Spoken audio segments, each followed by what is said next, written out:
Welcome, friends. I'm so glad you're here. Whether you're drifting towards sleep, unwinding after a long day, or simply looking for a quiet companion, you found the right place. Before we begin, I'd love to know, where in the world are you listening from? Perhaps you're wrapped in a blanket, sitting by a softly lit window, or resting somewhere under an open sky. Wherever you are, I hope you're warm, comfortable, and ready to wander with me into the story of 3I/Atlas, a visitor from the spaces between stars, carrying secrets from the galaxy's ancient past. If you find peace or curiosity in these gentle stories, please consider liking the video, subscribing to the channel, or sharing it with someone who might need a moment of stillness too. And to those who've already joined along, thank you. In the darkness between stars, where no planetary warmth has ever reached and no stellar wind has ever blown, a fragment of ice and stone continues its patient drift through the cosmic deep. This wanderer measures perhaps a kilometer across, small enough to rest comfortably within a city block, yet ancient enough to remember the formation of distant worlds. Its surface bears the accumulated dust of millions of years, a fine patina of cosmic debris that settled grain by grain as it traveled pathways no human eye has ever traced. The object moves in silence through regions where temperature hovers just above absolute zero, where even helium would freeze solid, if any existed here to freeze. Its nucleus contains water ice laid down when the galaxy was younger, when the stars that formed it still burned in configurations lost to time. Methane and carbon monoxide rest frozen within its core, molecular fossils from stellar nurseries that dissolved into darkness eons ago. Every atom in its structure tells a story of deep time. Hydrogen fused in the hearts of ancient suns, heavier elements forged in supernovae that lit the void before our solar system ever condensed from its own primordial cloud. Scientists will eventually designate this visitor 3I/Atlas, marking it as the third confirmed interstellar object to pass through our solar system. The I stands for interstellar, a simple letter carrying the weight of vast distances and unimaginable journeys. Atlas refers to the ground-based telescope survey that will first detect its presence, though the object itself remains unaware of these future human designations. It simply continues its ancient trajectory, following gravitational currents that flow between the stars like invisible rivers. The comet's orbit traces a hyperbolic path, not the closed ellipse of solar system natives, but an open curve that speaks of origins elsewhere, somewhere in the galaxy's spiral arms, perhaps near a red dwarf star whose planets never knew complex chemistry, or in the outer regions of a system where gas giants swept clean the spaces between worlds. This fragment broke free from its birth family. The escape might have occurred gradually through the patient gravitational influence of passing stars, or suddenly in the violent disruption of a close stellar encounter.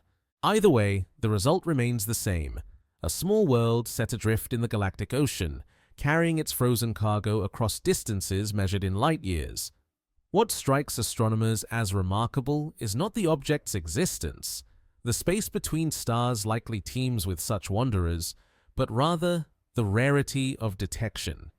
For every interstellar visitor that passes close enough to Earth's telescopes to reveal itself, countless others glide unseen through the outer reaches of the solar system.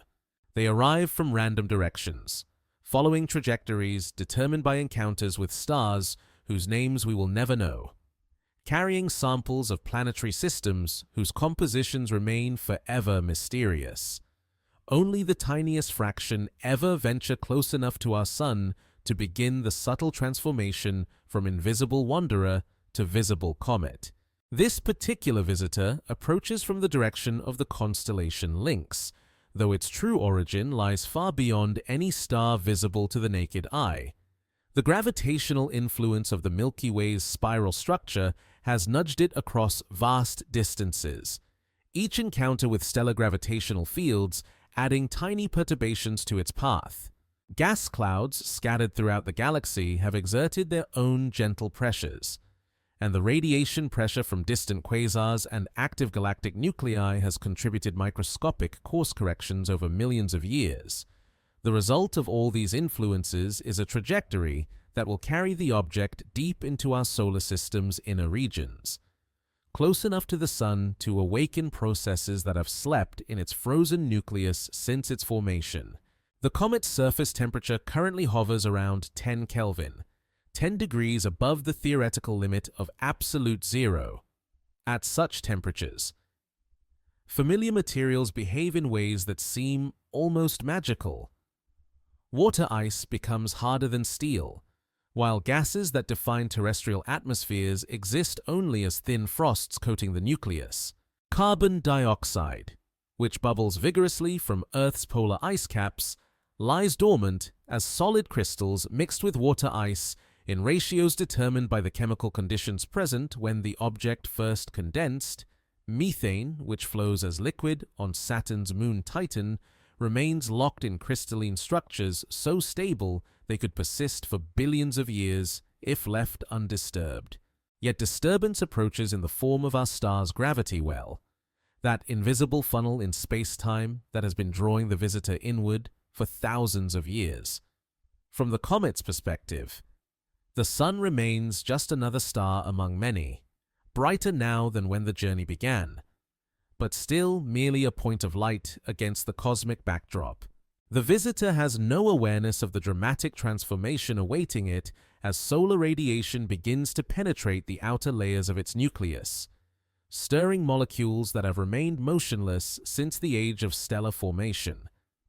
Astronomers understand that this approaching encounter represents something profoundly rare, a direct sample of interstellar material delivered to their instruments by the galaxy itself.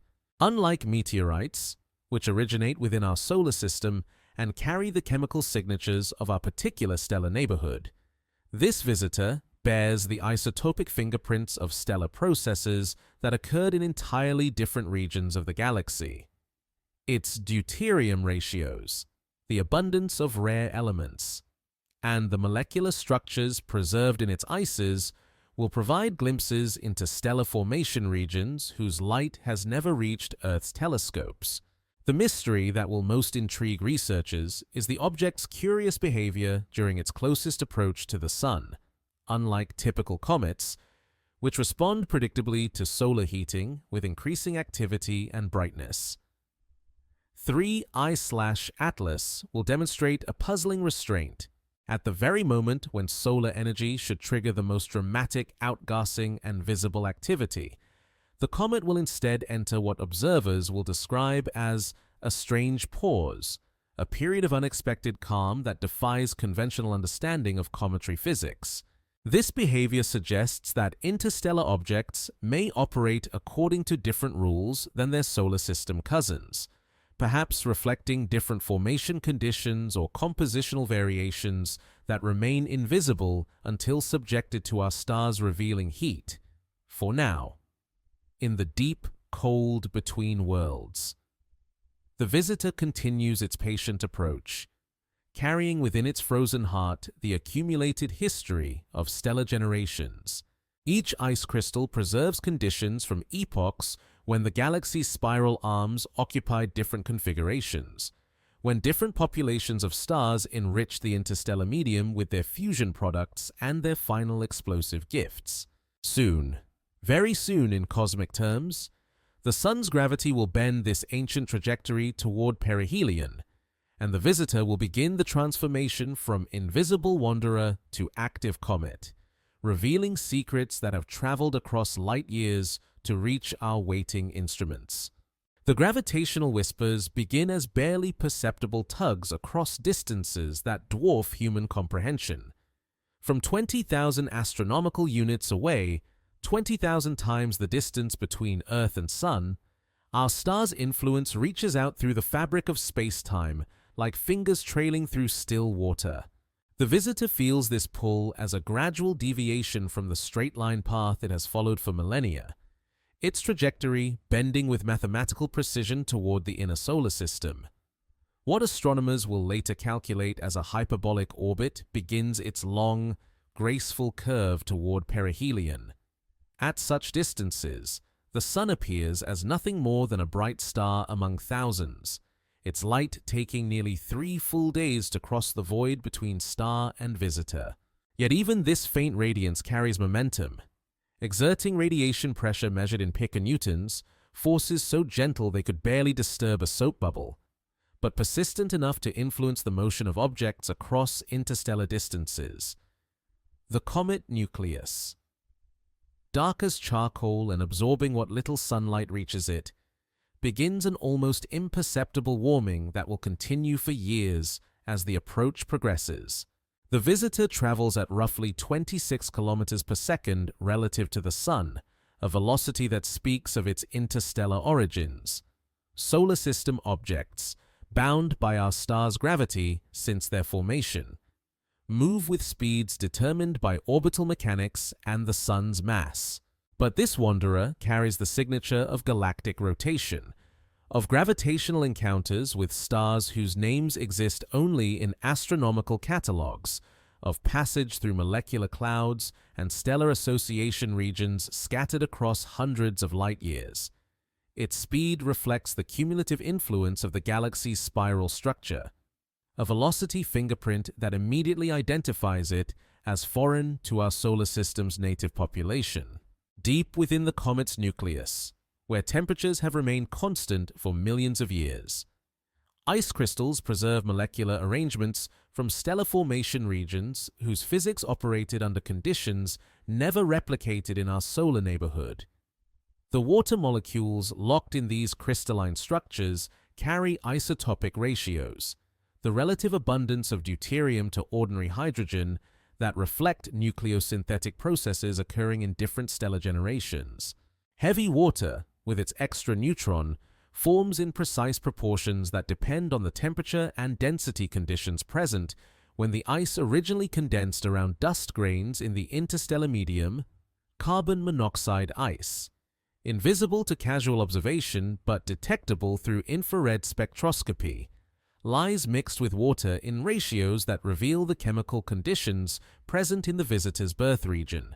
This molecule, deadly to terrestrial life but common throughout the galaxy, serves as a thermometer preserving ancient temperatures. Its crystalline structure changes subtly with formation conditions, creating molecular fossils that encode information about stellar winds, shock waves from supernovae, and the gradual cooling of gas clouds as they condense into planetary systems. What remains puzzling to theoretical models is the visitor's apparent stability during its long interstellar journey. Cosmic rays, high-energy particles accelerated by magnetic fields around pulsars and active galactic nuclei, should have gradually altered the chemical composition of the surface layers, breaking apart complex molecules and creating radiation-processed materials unlike anything found in solar system objects. Yet preliminary calculations suggest the nucleus has retained much of its original composition, perhaps protected by an insulating layer of dust and organic compounds that accumulated during passage through dense molecular clouds. The comet's rotation period, measured at roughly 7 hours, speaks of angular momentum acquired through gravitational encounters during its galactic wandering. Unlike solar system comets, whose spins often reflect collisional histories within planetary formation regions, this visitor's rotation carries the signature of tidal forces exerted by massive stars and the differential gravitational effects of galactic structure. Each revolution reveals different facets of the nucleus to space, causing subtle variations in thermal absorption that will become critical when solar heating begins in earnest. Magnetic field measurements, obtained through radio astronomy techniques that detect plasma interactions in the solar wind, reveal that the visitor carries no intrinsic magnetism. This absence suggests formation in regions where magnetic fields played minimal roles in planetary accretion, perhaps in the outer regions of stellar systems where gas giant planets had swept away magnetically active debris, or in interstellar environments where the galactic magnetic field was too weak to influence small body formation. The lack of magnetic signature will later prove crucial in understanding how solar wind particles interact with the comet's developing coma. Spectroscopic analysis of reflected sunlight, though challenging at such great distances, begins to reveal surface composition details that distinguish the visitor from solar system natives. The absorption features indicate a surface enriched in organic compounds, not the complex carbon chemistry of terrestrial life, but simpler molecules like methanol, formaldehyde, and hydrogen cyanide that form readily in the cold, radiation-rich environment of interstellar space. These compounds, frozen solid at current temperatures, will provide the first visible signs of activity when solar heating begins to sublime them directly from solid to gas phase. The gravitational dynamics of the approach reveal subtle complexities that challenge conventional orbital mechanics. As the visitor enters the outer solar system's gravitational influence, perturbations from the giant planets Jupiter, Saturn, Uranus, and Neptune begin to modify its trajectory in ways that depend sensitively on the object's mass and internal structure.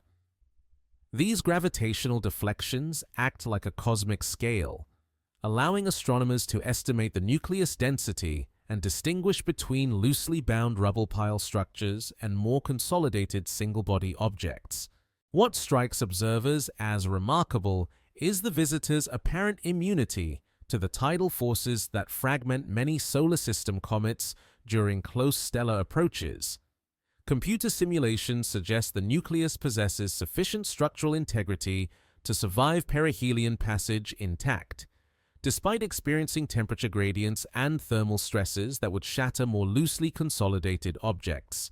This resilience implies formation under conditions that favored compact accretion, perhaps in stellar formation regions where shock waves from nearby supernovae compressed and strengthened the original planetesimal population. The approach trajectory will carry the visitor through regions of space populated by solar system debris, dust particles shed by comets over millions of years, microscopic fragments of asteroids ground down by mutual collisions, and the tenuous plasma environment that extends the Sun's magnetic influence far beyond the orbit of Pluto. These encounters, though individually insignificant, begin to alter the visitor's pristine interstellar composition through processes that blur the distinction between native and foreign material in the outer solar system. Radio telescopes detect the first subtle changes in the solar wind's behavior as it encounters the visitor's tenuous magnetic environment.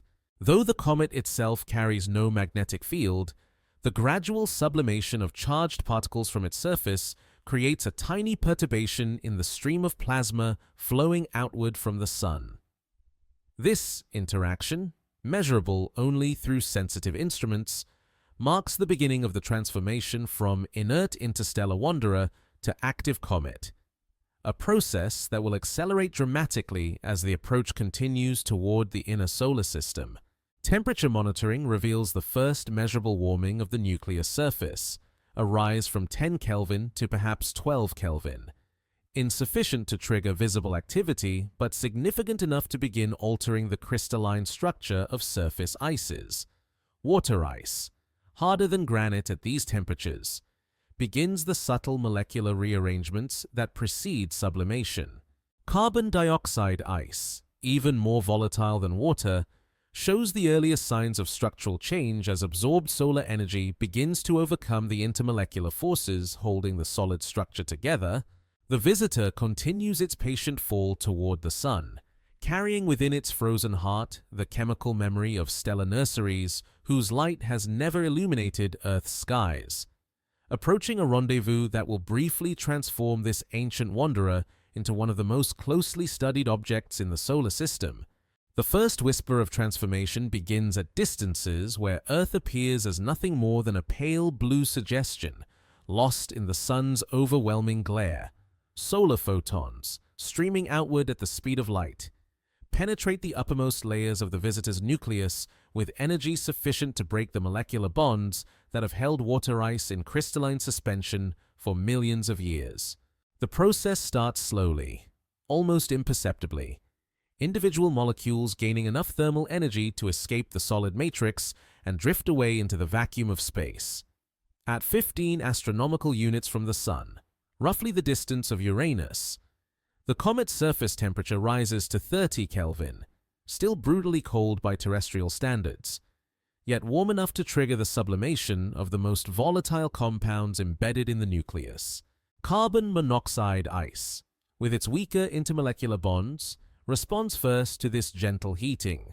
Molecules that have remained motionless since the visitor's formation begin to vibrate with increasing amplitude, eventually breaking free from their crystalline prison to form the first tenuous wisps of what will become the comet's atmosphere. This earliest outgassing creates no visible spectacle. The escaping molecules are far too sparse to scatter appreciable sunlight, and their velocities too low to form the dramatic jets and fountains that characterize active comets. Instead, they drift away from the nucleus at speeds measured in meters per second, following ballistic trajectories that carry them slowly outward from the comet's minuscule gravitational field. The process resembles a planetary exhale so gentle that only the most sensitive instruments can detect the molecular signature of sublimation beginning in the depths of interstellar ice. Spectroscopic measurements reveal the isotopic fingerprints of this escaping gas, providing the first direct analysis of material formed in stellar regions beyond our solar system's influence. The deuterium-to-hydrogen ratio in the sublimating water vapor differs subtly but measurably from values typical of solar system comets, reflecting nucleosynthetic processes that occurred under different stellar conditions. Heavy water molecules, with their extra neutron, tell stories of stellar formation regions where temperature and density conditions favor different chemical pathways than those that operated in our Sun's protoplanetary disk. The carbon monoxide escaping from deeper layers carries an even more exotic signature, isotopic ratios of carbon-12 to carbon-13 that point to formation in the vicinity of massive stars whose nuclear furnaces operated at higher temperatures and pressures than our Sun ever achieved. These stellar giants, burning hydrogen and helium at prodigious rates, enrich their surrounding medium with fusion products in proportions that became locked into the ices now sublimating in our solar system's outer reaches. Each molecule of carbon monoxide serves as a fossil messenger, carrying news of stellar processes that occurred light years away and epochs ago. What puzzles atmospheric dynamicists is the apparent randomness of the early outgassing patterns. Unlike solar system comets, which often develop preferential sublimation from regions of the nucleus that receive maximum solar heating, the visitor shows activity emerging from multiple locations with no obvious relationship to solar illumination angles. This behavior suggests a composition more heterogeneous than typical solar system objects, with volatile-rich pockets distributed throughout the nucleus rather than concentrated in specific layers or regions. The implication is formation through a different accretionary process, perhaps gradual accumulation in a stellar formation region where multiple episodes of volatile deposition created a complex internal structure. Thermal modeling reveals that heat penetration into the nucleus proceeds more slowly than expected for objects of similar size within our solar system.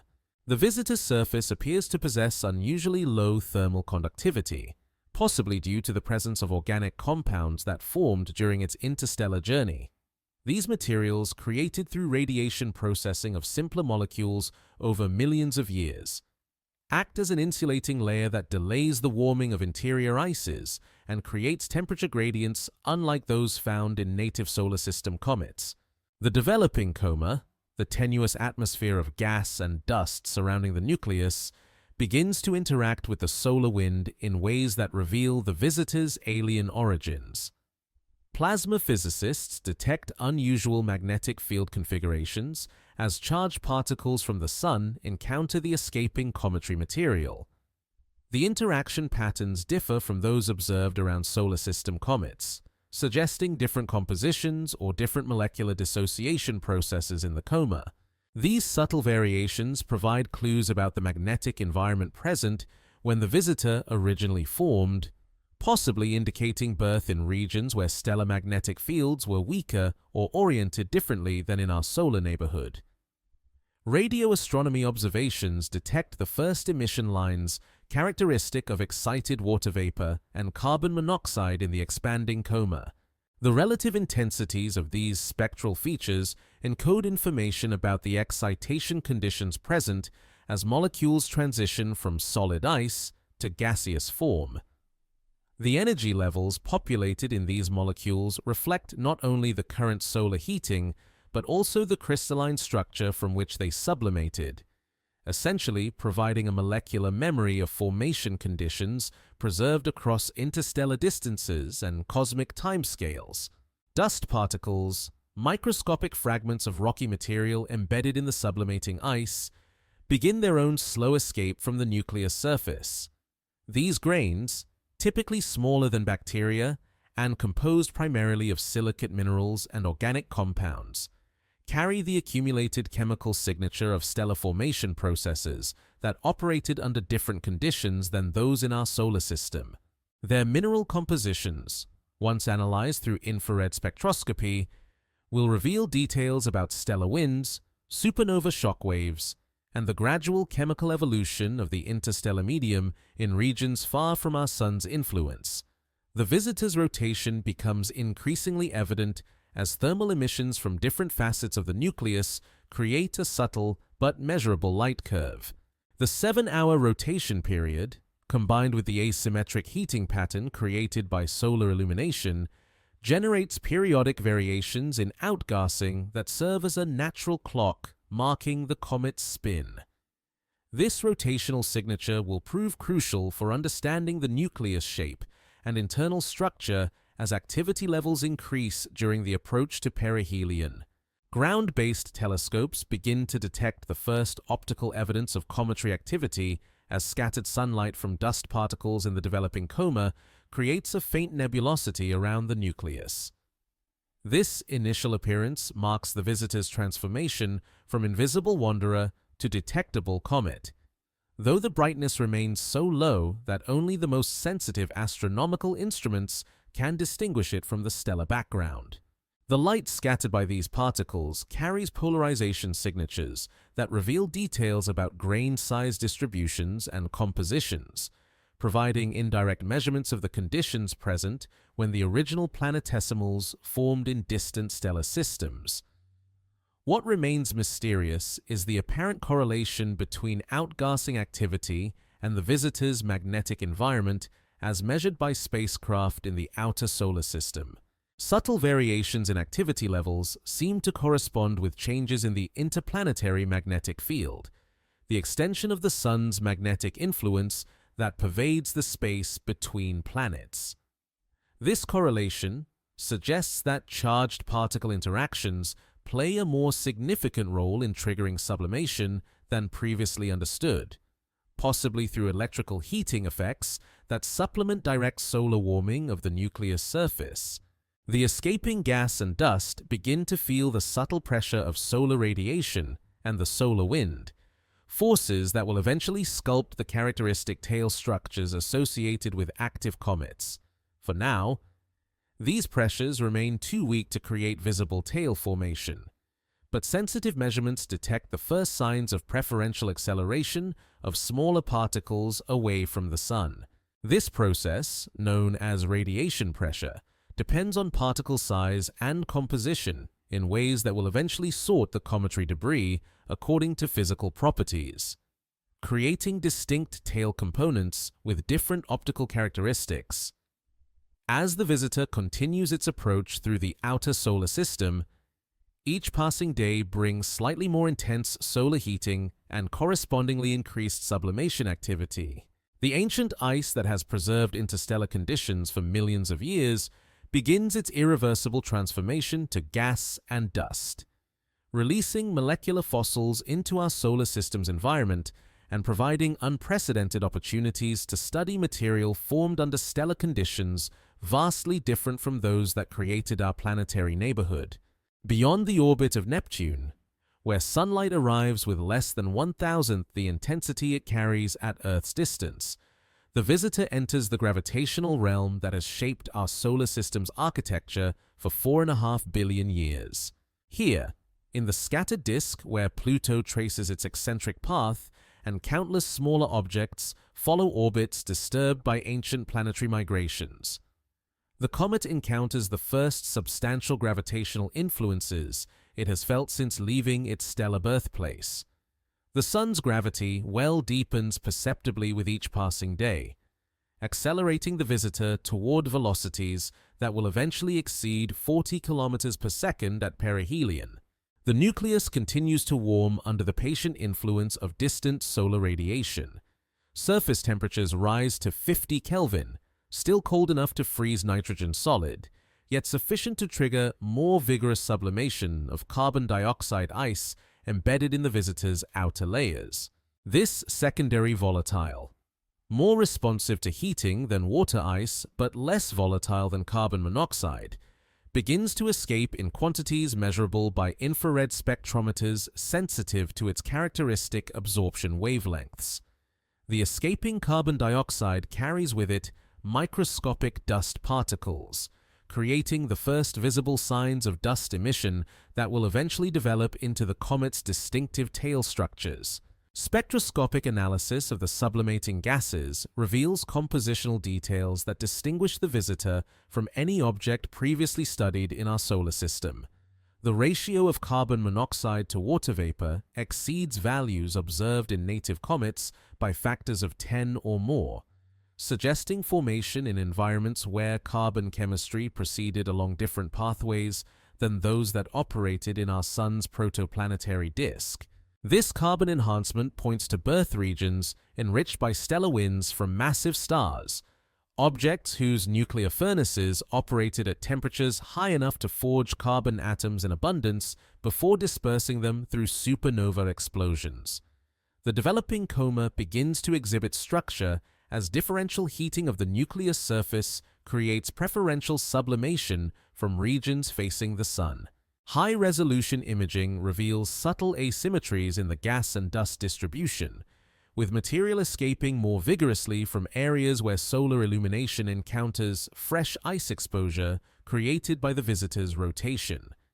These jets, invisible to the naked eye but detectable through long-exposure photography, follow trajectories determined by the nucleus's rotation and the balance between solar radiation pressure and the comet's weak gravitational field. Thermal modeling suggests that heat conduction into the nucleus interior proceeds through a complex medium of ice, dust, and organic compounds mixed in proportions unlike those found in solar system objects. The visitor's internal structure appears to consist of distinct layers or pockets of different compositions, possibly reflecting multiple episodes of accretion during its formation. This heterogeneous architecture creates thermal gradients that delay and complicate the sublimation process, leading to outgassing patterns that defy simple models based on solar system comet behavior. What intrigues planetary scientists is the apparent absence of water ice sublimation despite temperatures that should trigger significant outgassing from this most abundant volatile component. Ground-based spectroscopy detects strong carbon monoxide and carbon dioxide emission lines, but finds water vapor signals weaker than predicted for a typical comet at this solar distance. This behavior suggests either an unusual surface composition heavily depleted in water ice, or a protective layer that inhibits water sublimation while allowing more volatile compounds to escape more readily. The visitor's dust production rate, estimated through analysis of scattered sunlight in the growing coma, reveals grain-size distributions that differ markedly from those observed in solar system comets. The particles appear to be systematically smaller, with peak abundances at sizes measured in tens of nanometers rather than the micrometers typical of native objects. These tiny grains, smaller than the wavelength of visible light, scatter sunlight with efficiency curves that create distinctive optical signatures detectable through multi-wavelength photometry. Their small size suggests formation through different aggregation processes, possibly gradual accretion in low-density environments rather than the collisional grinding that shapes dust in typical planetary formation regions. Radio telescopes detect the first hydroxyl radical emissions as water molecules in the coma dissociate under the influence of solar ultraviolet radiation. These OH radicals, created when solar photons break apart water molecules that have sublimated from the nucleus ice, emit characteristic radio wavelengths that serve as remote sensors for water production rates. The hydroxyl emission patterns reveal water vapor production levels significantly lower than expected for a comet of the visitor's estimated size, confirming the spectroscopic observations of anomalously low water content in the developing coma. Magnetic field measurements obtained through spacecraft instrumentation in the outer solar system detect subtle perturbations in the interplanetary magnetic environment as the solar wind encounters the visitor's expanding coma. These interactions, though weak compared to those observed around active solar system comets, provide insights into the electrical conductivity and plasma physics of material sublimating from interstellar ice. The magnetic signature suggests that the escaping gas carries charge distributions different from typical cometary plasma, possibly reflecting different molecular ionization potentials in the visitor's exotic composition. The comet's approach trajectory carries it through regions of space where the solar wind density and velocity undergo seasonal variations linked to solar activity cycles. These changes in the interplanetary medium create corresponding variations in the pressure forces acting on the escaping gas and dust, modulating the development of the coma in ways that encode information about both solar physics and cometary composition. Plasma physicists use these natural experiments to probe the interaction between stellar winds and interstellar material under controlled conditions impossible to replicate in terrestrial laboratories.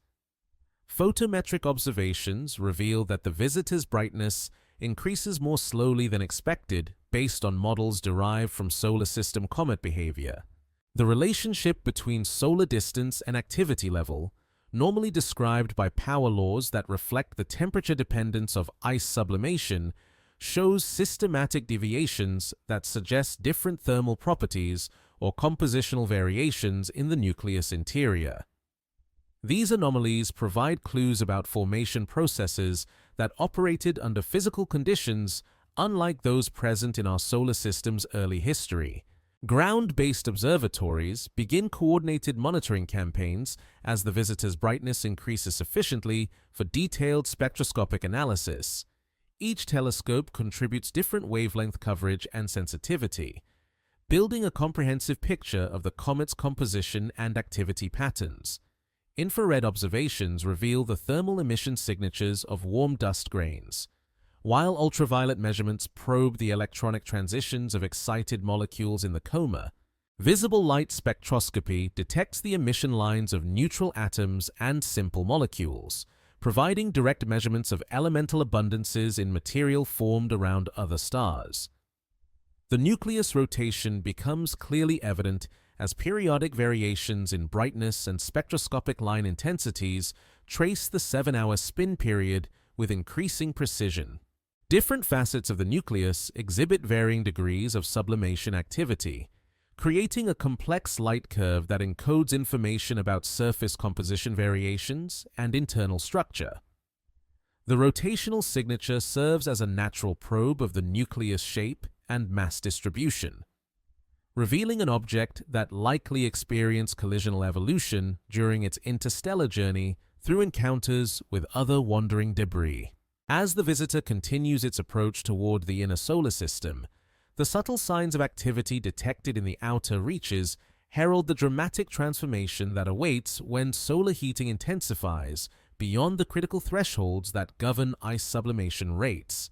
The ancient material preserved in its nucleus, carrying chemical signatures from stellar formation regions light-years distant, prepares to reveal secrets about galactic evolution and planetary formation processes that operated under conditions vastly different from those that shaped our Earth and neighboring worlds. Jupiter's gravitational influence reaches across the solar system like an invisible web, bending space-time in patterns that have sculpted planetary orbits for billions of years. As the visitor approaches the orbit of the solar system's largest planet, still over 5 astronomical units away, the gas giant's immense mass begins to exert subtle perturbations on the comet's hyperbolic trajectory. These gravitational effects, though tiny compared to the Sun's overwhelming pull, demonstrate the complex orbital mechanics that govern the motion of small bodies throughout our stellar neighborhood. The visitor's path curves slightly as it feels Jupiter's tidal influence, not the dramatic close encounter that might scatter a comet into interstellar space or capture it into a bound solar orbit, but a gentle deflection that slightly alters the timing and geometry of its approach to perihelion. Computer simulations reveal that without Jupiter's presence, the comet would arrive at its closest solar approach several hours earlier and along a trajectory shifted by thousands of kilometers. These seemingly minor adjustments will prove crucial in determining which ground-based telescopes achieve optimal viewing geometry during the visitor's brief period of maximum brightness. The gravitational deflection serves as a cosmic scale, allowing astronomers to estimate the visitor's mass through precise measurements of its orbital perturbations. The degree of trajectory modification depends directly on the comet's mass-to-area ratio, providing indirect constraints on its internal density and structural properties. These calculations suggest a nucleus density intermediate between loose rubble pile structures typical of some solar system comets and the more consolidated objects that form through accretional heating. The implied density points to formation processes that achieved moderate compaction without complete thermal processing. At 8 astronomical units from the Sun, roughly the distance of Jupiter's orbit, solar heating raises the visitor's surface temperature to nearly 100 Kelvin, cold enough to solidify carbon dioxide on Earth, but warm enough to trigger vigorous sublimation from the nucleus surface. Water ice begins to sublime at measurable rates for the first time, joining the carbon monoxide and carbon dioxide that have been escaping since the comet entered the outer solar system. This triple volatile combination creates a chemically complex coma unlike anything observed around solar system objects. Spectroscopic observations reveal the distinctive fingerprint of water vapor in the comet's expanding atmosphere through the characteristic emission lines of excited hydroxyl radicals created when solar ultraviolet radiation dissociates sublimating water molecules. The intensity of these OH emissions indicates water production rates significantly lower than expected for a comet at this solar distance, confirming earlier suspicions about the visitor's unusual composition. The water-to-carbon monoxide ratio differs from solar system values by factors of 50 or more, suggesting formation in stellar environments where oxygen chemistry followed drastically different pathways. The expanding coma begins to exhibit the first signs of structure as solar radiation pressure and the solar wind start to influence the motion of escaping gas and dust particles, smaller dust grains. Those with sizes comparable to the wavelength of visible light feel stronger acceleration from solar photons and begin to separate from the larger particles that respond primarily to gravitational forces. This size sorting process, operating according to principles of celestial mechanics that govern comet tail formation throughout the solar system, creates subtle brightness variations in different wavelength bands that encode information about particle size distributions and compositions. High-resolution imaging reveals jets of material escaping from discrete locations on the nucleus surface, creating patterns that trace the comet's 7-hour rotation period with remarkable precision. These jets, oriented along directions determined by the balance between local gravitational forces and gas pressure gradients, carry dust particles away from the nucleus at velocities of several meters per second. The jet morphology provides clues about the nucleus shape and internal structure, suggesting an elongated object with regions of varying volatile content distributed across its surface. Radio interferometry detects the first clear signals of molecular line emission from the coma as gas densities reach thresholds sufficient for collisional excitation of rotational transitions, water vapor, carbon monoxide, and methanol molecules emit characteristic radio frequencies that serve as remote probes of temperature, density, and composition in different regions of the expanding gas cloud. The relative line intensities reveal excitation conditions that differ from those observed in solar system comets, possibly reflecting different molecular formation processes in the visitor's interstellar birth environment. Infrared observations reveal thermal emission from warm dust grains suspended in the coma, providing direct measurements of particle temperatures and size distributions. The dust temperature lags behind the gas temperature by amounts that depend on particle thermal properties and heat capacity, parameters that encode information about grain compositions and internal structures. Silicate grains, composed primarily of olivine and pyroxene minerals, show thermal signatures consistent with formation in stellar winds from evolved stars, while carbonaceous particles exhibit properties suggesting radiation processing during the visitor's interstellar journey. The visitor's magnetic environment begins to exhibit the characteristic signatures of an active comet as charged particles in the coma interact with the interplanetary magnetic field. Magnetometer measurements from spacecraft in the outer solar system detect bow shock formations and magnetic field draping patterns that indicate the development of a substantial plasma environment around the nucleus. These magnetic interactions provide insights into the electrical conductivity of cometary material and the ionization processes that occur when interstellar matter encounters stellar radiation. Plasma physicists observe unusual ion velocity distributions in the visitor's magnetosphere that suggest different molecular dissociation and ionization pathways than those operating around solar system comets.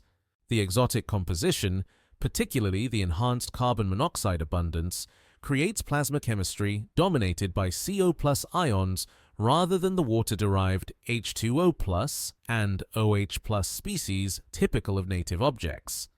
These compositional differences produce distinct optical emissions in the comet's ion tail that serve as fingerprints of its interstellar origins.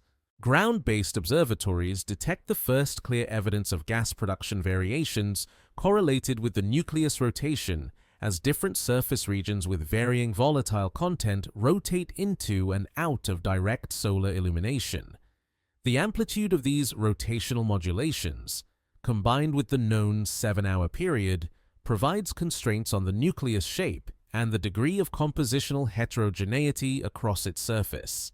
The data suggest an object with distinct hemispheres or regions of different composition, possibly reflecting formation through the merger of smaller objects with different thermal histories.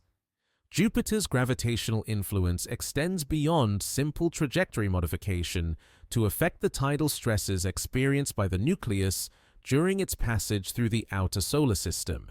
Though these tidal forces remain far too weak to fragment a consolidated object, they may trigger subtle changes in outgassing patterns by opening or closing fractures in the nucleus interior.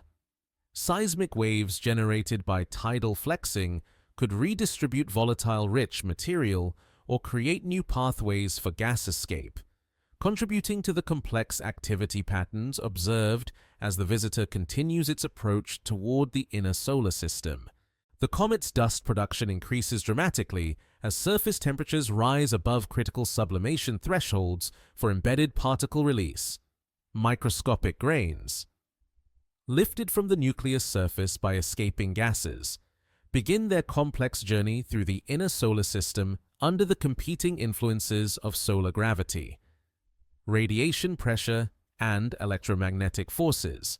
These particles, ranging in size from nanometers to micrometers, carry within their mineral structures the accumulated chemical history of stellar formation processes that operated in regions of the galaxy never directly observable through traditional astronomical techniques. As the visitor continues its gravitational dance with Jupiter while falling deeper into the Sun's influence, the interplay between planetary perturbations and increasing solar heating sets the stage for the more dramatic transformations that await in the inner solar system.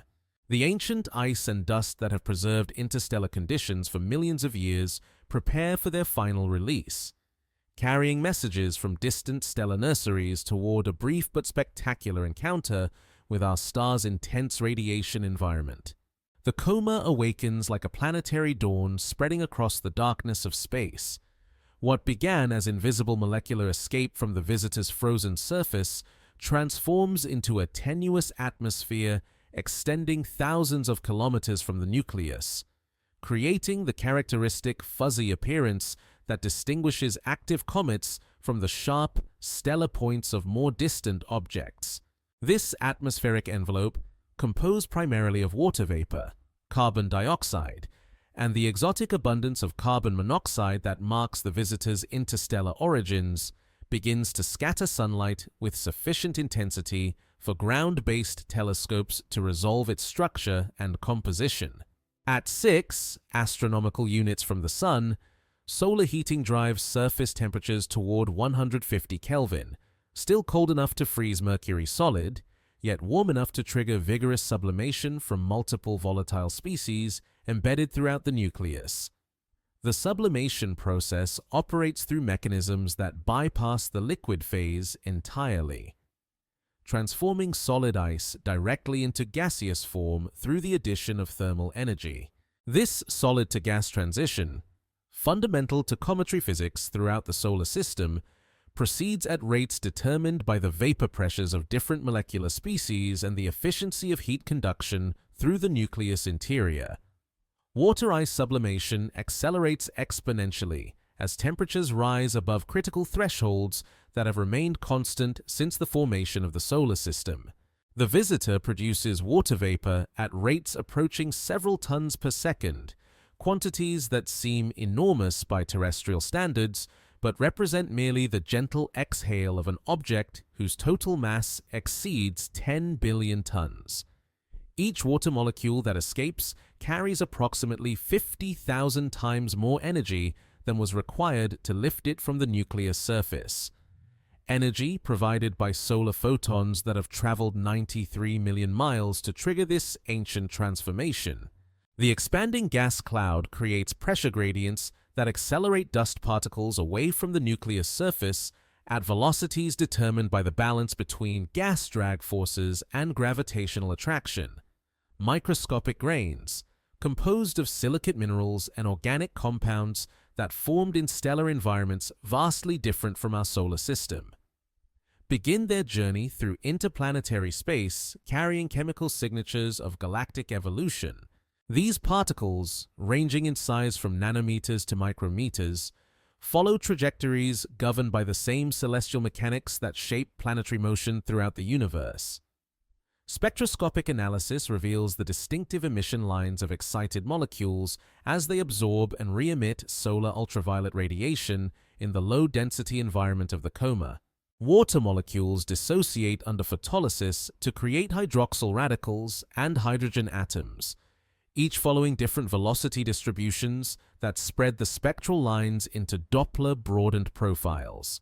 These line shapes encode information about gas temperatures, expansion velocities, and the three-dimensional structure of the coma that cannot be obtained through any other observational technique.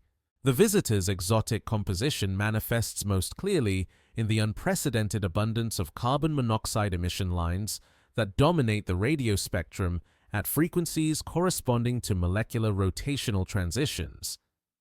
Ground-based radio telescopes detect CO emission intensities 50 times stronger than observed in typical solar system comets, confirming the visitor's formation in stellar environments where carbon chemistry proceeded along pathways unknown in our solar neighborhood. The carbon monoxide molecules, preserved in crystalline ice for millions of years, now escape into space carrying isotopic signatures of nuclear fusion processes that occurred in the cores of massive stars. Infrared observations reveal thermal emission from dust particles suspended throughout the coma, providing direct measurements of grain temperatures and size distributions that reflect both current solar heating and the thermal properties acquired during the visitor's interstellar journey. The dust temperature distribution shows systematic variations with distance from the nucleus that indicate ongoing sublimation processes, releasing fresh particles from the surface. Larger grains retain heat longer and exhibit thermal inertia effects that delay their temperature response to changing solar illumination, creating a complex thermal environment within the expanding dust cloud. High-resolution imaging begins to resolve the internal structure of the coma as differential gas production from various regions of the nucleus creates jets and streams of enhanced brightness.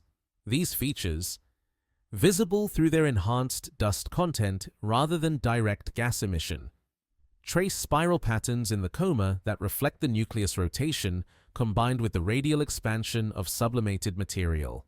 The jet morphology provides constraints on the nucleus shape and surface composition variations, revealing an object with distinct regions of enhanced volatile content separated by areas of lower activity. The developing coma begins to interact more significantly with the solar wind as gas densities reach levels sufficient to deflect the stream of charged particles flowing outward from the sun. Magnetometer measurements detect the formation of a bow shock upstream from the comet, where the solar wind encounters resistance from the expanding gas cloud. This interaction creates a complex magnetospheric environment that channels plasma flow around the coma and begins the processes that will eventually form the visitor's distinctive ion tail. Plasma physics observations reveal unusual ion compositions in the visitor's magnetosphere that reflect the exotic molecular species sublimating from the nucleus, carbon monoxide ions. Rare in solar system comet plasmas, but abundant around the visitor, create distinct optical emission lines in the blue and ultraviolet wavelength ranges that serve as unmistakable signatures of interstellar origin. These ions, accelerated by electromagnetic forces in the comet's plasma environment, will eventually form the straight, blue-tinted ion tail characteristic of active comets throughout the solar system. The coma's optical properties begin to exhibit the characteristic wavelength dependence of Rayleigh scattering as dust particle sizes become comparable to the wavelengths of visible light. This scattering process, identical to the atmospheric physics that creates Earth's blue skies, gives the inner coma regions a subtle blue tint that distinguishes them from the more neutral colors of the outer dust cloud. Polarization measurements reveal systematic variations in the degree of linear polarization that encode information about particle shapes, sizes, and compositions not accessible through other observational techniques. Ground-based observatories detect periodic variations in coma brightness and spectroscopic line intensities that trace the nucleus rotation with increasing precision as activity levels rise. The 7-hour rotation period creates systematic modulations in gas and dust production as different surface regions rotate into and out of direct solar illumination. These rotational light curves provide insights into the degree of surface heterogeneity and the three-dimensional distribution of volatile-rich regions across the nucleus surface. The visitor's dust production begins to exhibit the first signs of tail formation as radiation pressure from sunlight starts to overcome the gravitational attraction of the nucleus for smaller particles. Grains, with sizes less than a few micrometers, feel stronger acceleration from absorbed and scattered solar photons, causing them to lag behind the nucleus in its orbital motion and creating the curved dust tail structure that will become increasingly prominent as the comet approaches perihelion. This tail formation process, operating according to principles of celestial mechanics that govern similar phenomena throughout the galaxy, transforms the visitor from a localized source of activity into an extended structure stretching millions of kilometers across space. The coma's chemical composition continues to evolve as solar heating penetrates deeper into the nucleus interior, accessing volatile-rich layers that have remained frozen since the visitor's formation. Each temperature increase unlocks new molecular species for sublimation, creating a complex chemical evolution that mirrors the thermal history of solar system formation but operates on material that originated under entirely different stellar conditions. As the visitor continues its approach toward the inner solar system, this awakening atmosphere prepares for the more dramatic transformations that await under the intense radiation environment near our star. Mars orbits the Sun in the transitional realm between the cold outer planets and the warm inner worlds, marking a boundary where solar radiation intensifies sufficiently to drive dramatic changes in cometary behavior. As the visitor crosses this invisible threshold at approximately 1.5 astronomical units from our star, surface temperatures rise beyond 200 Kelvin for the first time since its formation in distant stellar nurseries. This thermal milestone triggers cascading sublimation processes that transform the visitor from a moderately active comet into an object producing gas and dust at rates visible to the naked eye from Earth's surface. The nucleus surface, warmed by solar radiation, now carrying 10 times the intensity present at Jupiter's orbit, begins to exhibit complex thermal patterns that reflect both the visitor's rotation and the heterogeneous distribution of volatile materials across its surface. Infrared thermal mapping reveals temperature variations of 50 Kelvin or more between sun-facing and shadowed regions, creating thermal gradients steep enough to generate significant internal stresses within the nucleus structure. These temperature differences drive sublimation at varying rates across the surface, with some regions producing vigorous jets of gas and dust, while others remain relatively inactive despite receiving similar solar heating. Water-ice sublimation accelerates to production rates exceeding 10 tons per second as the visitor's distance from the Sun decreases below 2 astronomical units. This water vapor, derived from ice that condensed around dust grains in stellar formation regions light years from our solar system, now expands into space at velocities approaching 1 kilometer per second. The escaping water molecules carry kinetic energies sufficient to lift dust particles with diameters up to several millimeters away from the nucleus surface, creating a steady stream of debris that feeds the visitor's growing dust coma and tail structures. The exotic carbon monoxide content that distinguishes the visitor from all previously studied comets reaches production levels that create visible spectroscopic signatures detectable through modest ground-based telescopes. CO emission lines in the infrared spectrum now rival the intensity of water vapor transitions, despite carbon monoxide's much lower abundance in typical solar system objects. This enhanced CO production reflects formation conditions in stellar environments where carbon chemistry proceeded through pathways enriched by massive star nucleosynthesis, processes that operated at temperatures and pressures never achieved in our Sun's more modest nuclear furnace.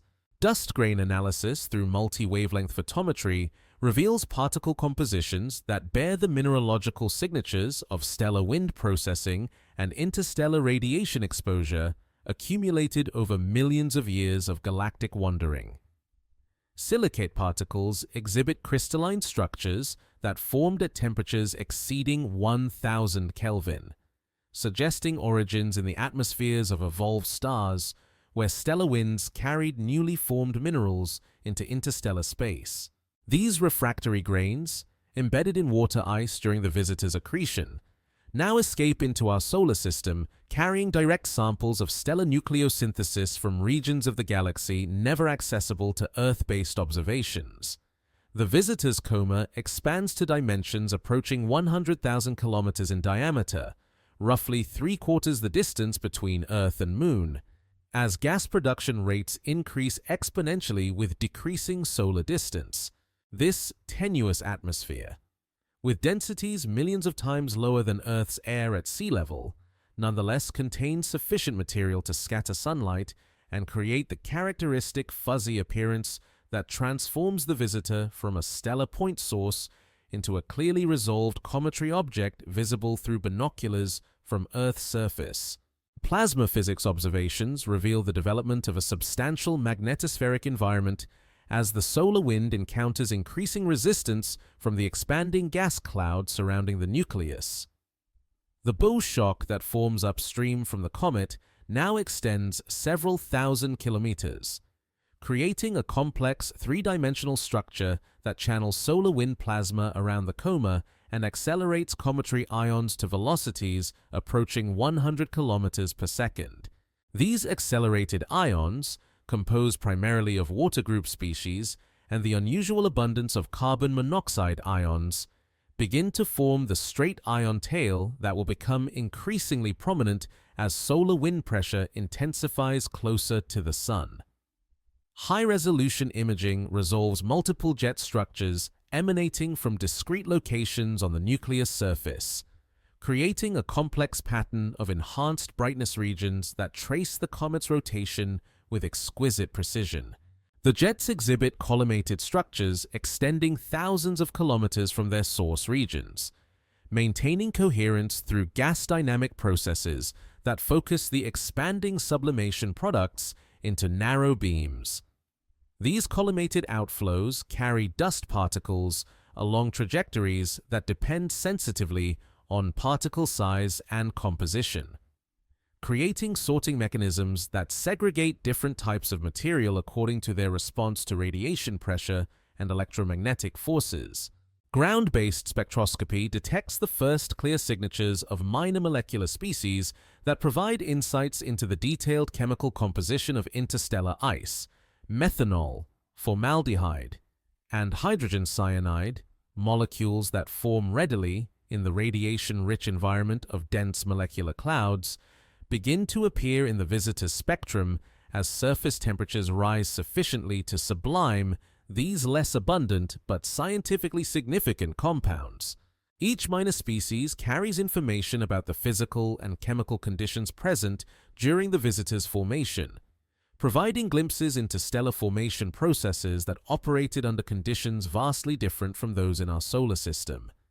The dust tail begins to exhibit clear structure as radiation pressure sorts particles according to size and composition, creating streamers of material that trace the visitor's orbital motion through space. Smaller particles, those with sizes comparable to the wavelength of visible light, experience stronger acceleration from solar photons and separate from larger grains that respond primarily to gravitational forces. This size-dependent acceleration creates a curved tail structure that maps the visitor's orbital history and provides constraints on particle size distributions and compositions throughout the tail.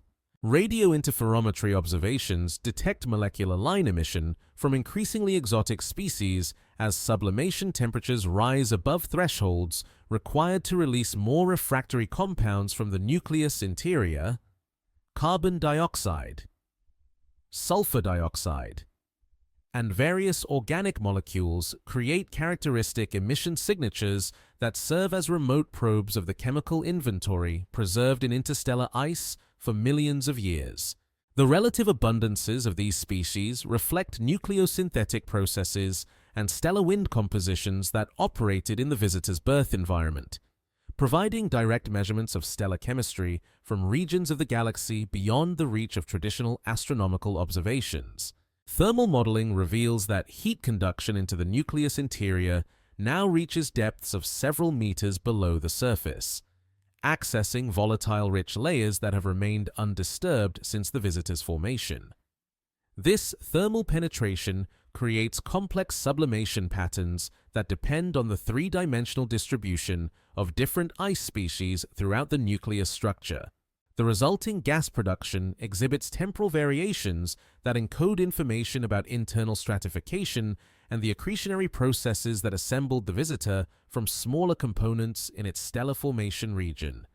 The visitor's activity level begins to approach the threshold values that will trigger the most dramatic phase of its transformation as it continues toward perihelion.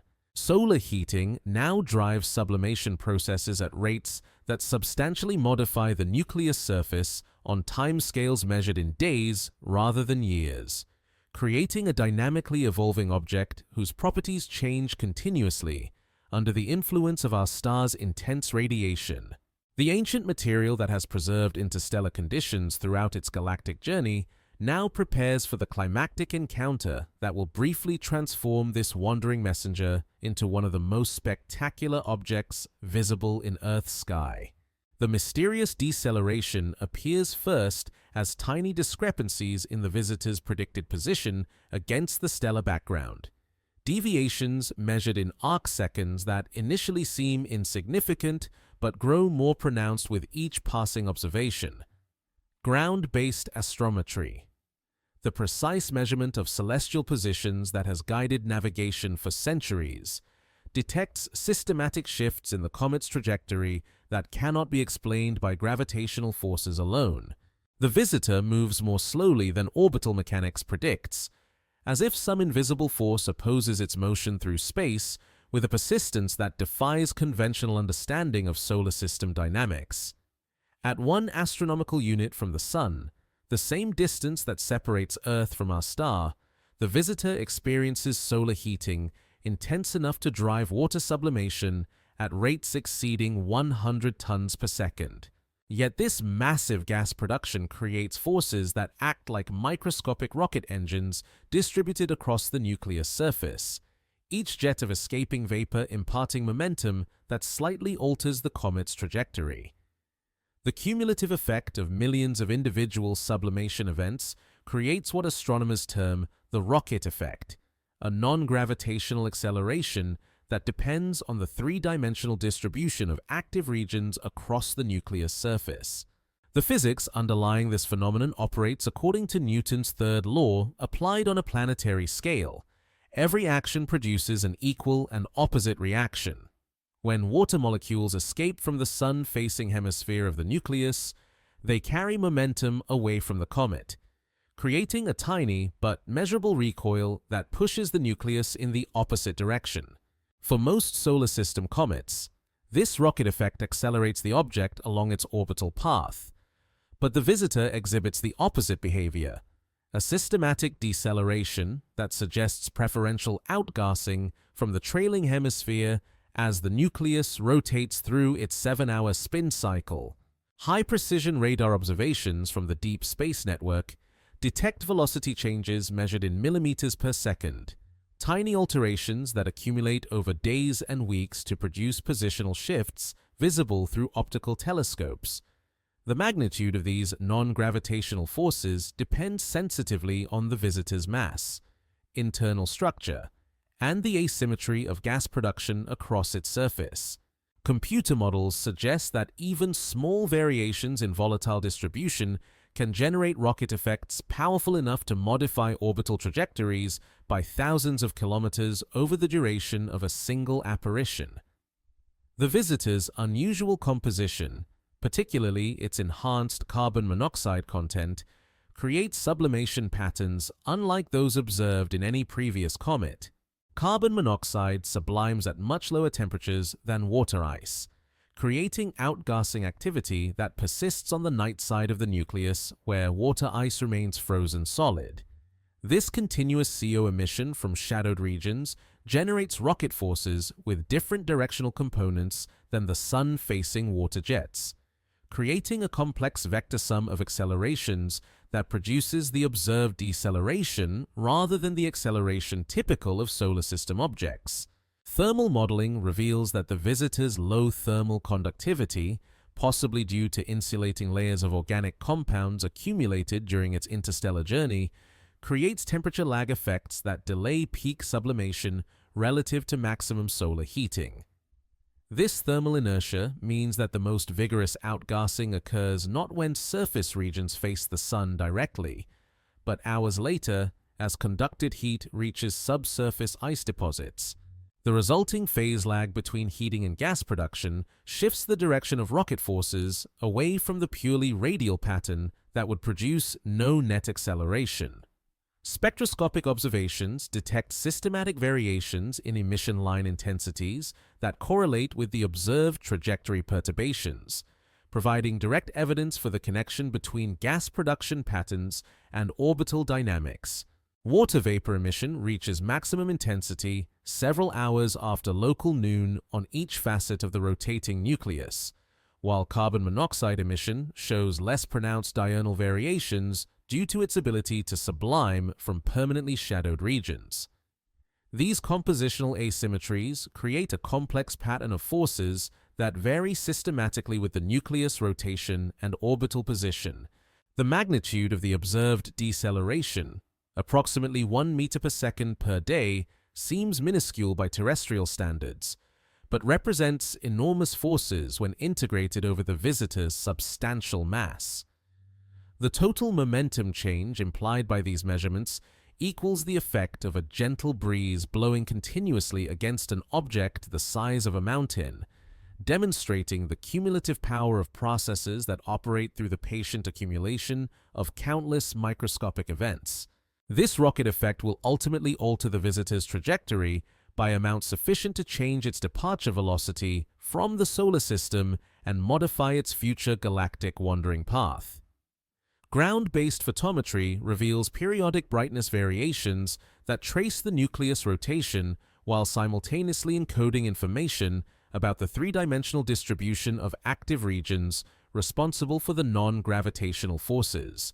The amplitude and phase of these brightness oscillations provide constraints on surface composition, heterogeneity, and the geometric relationship between solar illumination and gas production sites. The data suggest a nucleus with distinct hemispheres or regional variations in volatile content that create preferential outgassing patterns as different areas rotate into and out of solar heating.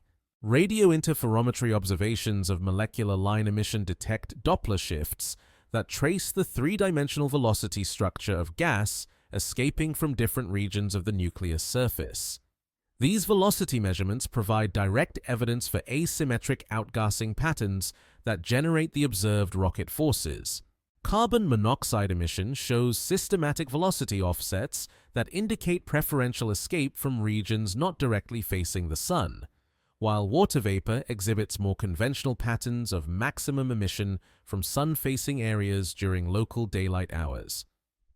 The visitor's magnetospheric environment begins to exhibit signatures of the enhanced activity levels as increasing gas production creates denser plasma regions around the nucleus. Magnetic field measurements detect both shock structures that fluctuate in strength and position as gas production rates vary with the nucleus rotation and orbital position. These plasma interactions provide additional insights into the spatial distribution of outgassing sources and their relationship to the forces that perturb the comet's trajectory through space. Infrared thermal imaging resolves temperature patterns across the nucleus surface that reveal the thermal lag effects responsible for the delayed sublimation driving the rocket forces. Surface temperatures peak several hours after local solar noon, creating maximum gas production when the outgassing sites have rotated away from the subsolar point. This thermal behavior reflects the visitor's unusual thermal properties, possibly including low conductivity materials that insulate subsurface ice from rapid temperature changes and create the observed phase relationships between heating and sublimation.